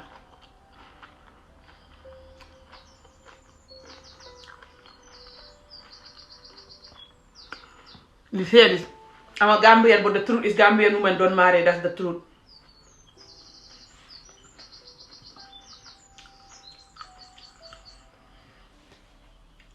So how were you? I don't want to say something. You're going to say I insult you. Do you not come from a married home? I don't want you to think I'm insulting you. You don't see anybody in your family that is married. None of them is married, or all of their marriages are bad because the woman is bad.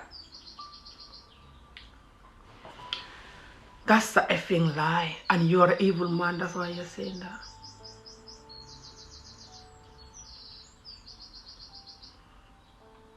Don't make me talk. I have to put away my shopping, the yogurt and stuff. I have to put that in the fridge. And the chips, the freezing stuff. That's the lie. I'm not taking this person. I don't know who this person is. Any man that say that no Gambian woman is good. Me, I always try to remember to say that a lot of our men are like this. I don't just say Gambian men are not good. I'm Gambian, but the truth is Gambian men are not good. They cannot be a husband to you. I will never talk like that, like a sick idiot. I'll always say that a lot of Gambian men are like this. That's how I talk. If I ever say that, like all, then I am mistaken. But if you watch me again and again, you watch my videos, you know I never say all. There are certain Gambian men, Senegal man, and just African men in general, who are so loyal than some other men even. Kind and loving and loyal.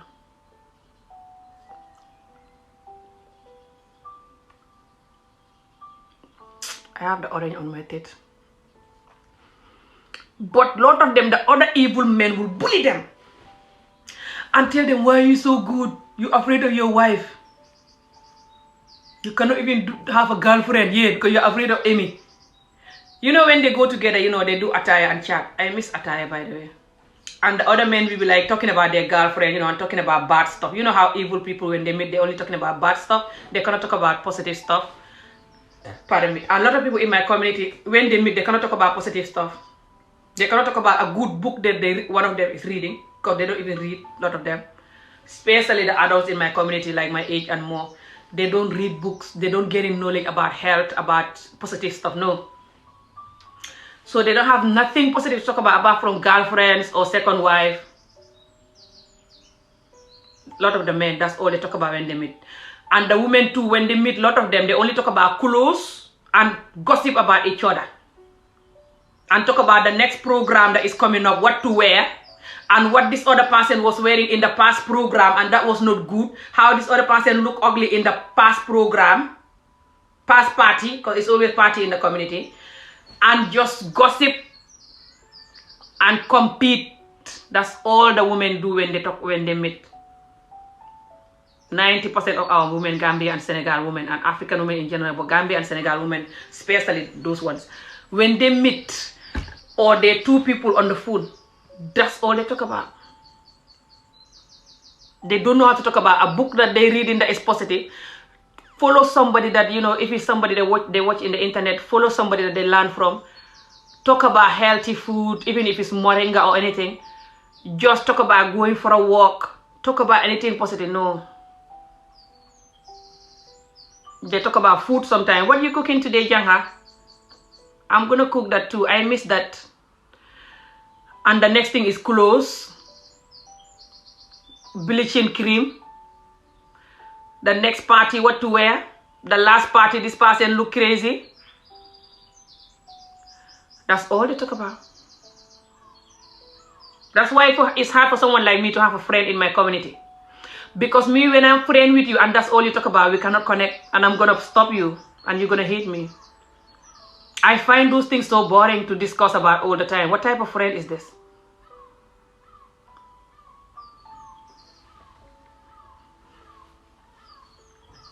So it's like that. When the woman is like that, that's it. This king of life, not healthy at all. This kind of life, sorry. Yeah, I know, right? It's not healthy because a lot of the women are not happy because they have a bad husband who cannot support them and be loyal to them and show them the love they deserve. And they're pretending to stay there. They're faking because they're afraid to go. You see, that's why they're so miserable. That's why they cannot even have a normal, healthy conversation. Ami Jo, Rambo, sa. Lot of Gambian women are not good at it. That's why many love divorce. No, lot of our love is not just Gambian women. All over the world, lot of women are getting divorced because they learn what human right is and what marriage should be. Because our grandmothers and our mothers, the way they were married, even here in the West, it wasn't good marriage. They were just slaves to the husband and that's it, for the most part. And now the new generation, they know that love have to have human right too. Human right is not just to end slavery. No. Human right is to give people peace at work, at home, especially love. That's what human rights are. It's called human right for all humans and in every situation. Not just to end slavery, no. But the men that are abusive all over the world, they don't like it. Because they know that if they have to give the woman peace and love, that means they have to be good and give up all their nonsense. And they don't want to give it up because it's favoring them. They want to hold on to it and then forcing you to take it. Are not good. That's why, yeah, a lot of men are not good too. That's why a lot of marriages are breaking. So a lot of women all over the world, especially African women, because our marriages are more painful than any other marriage in the world.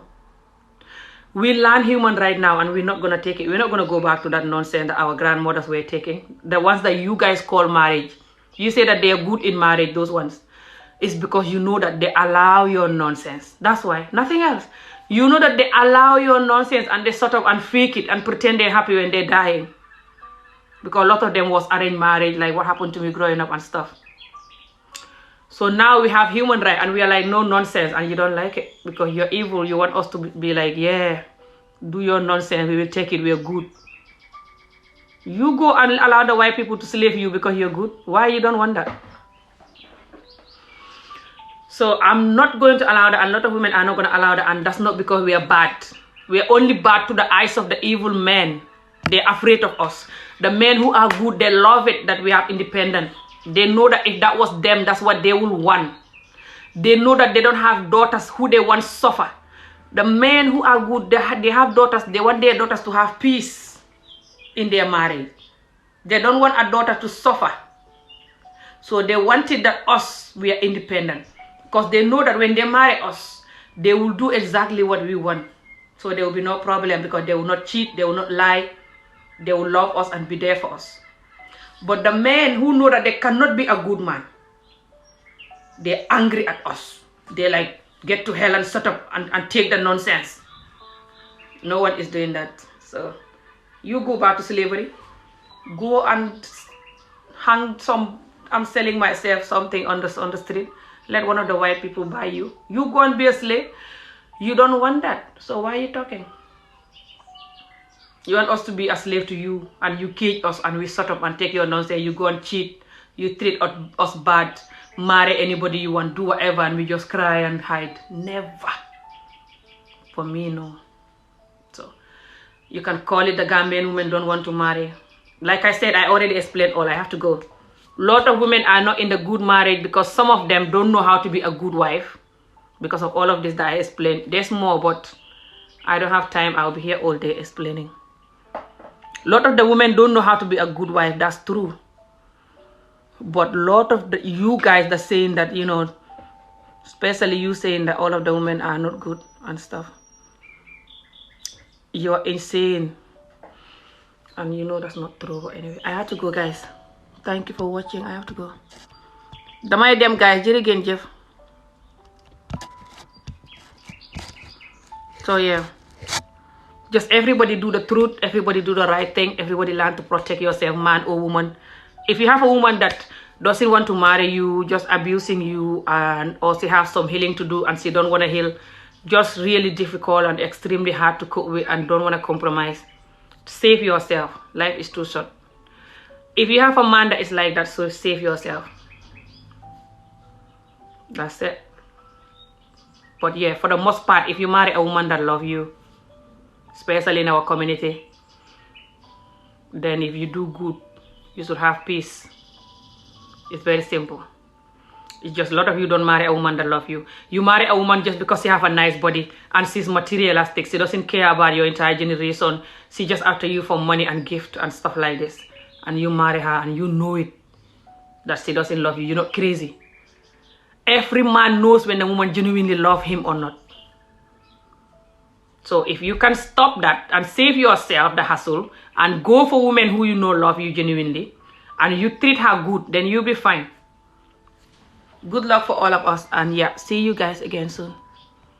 Bye. Thank you guys. Handle it, bye bye.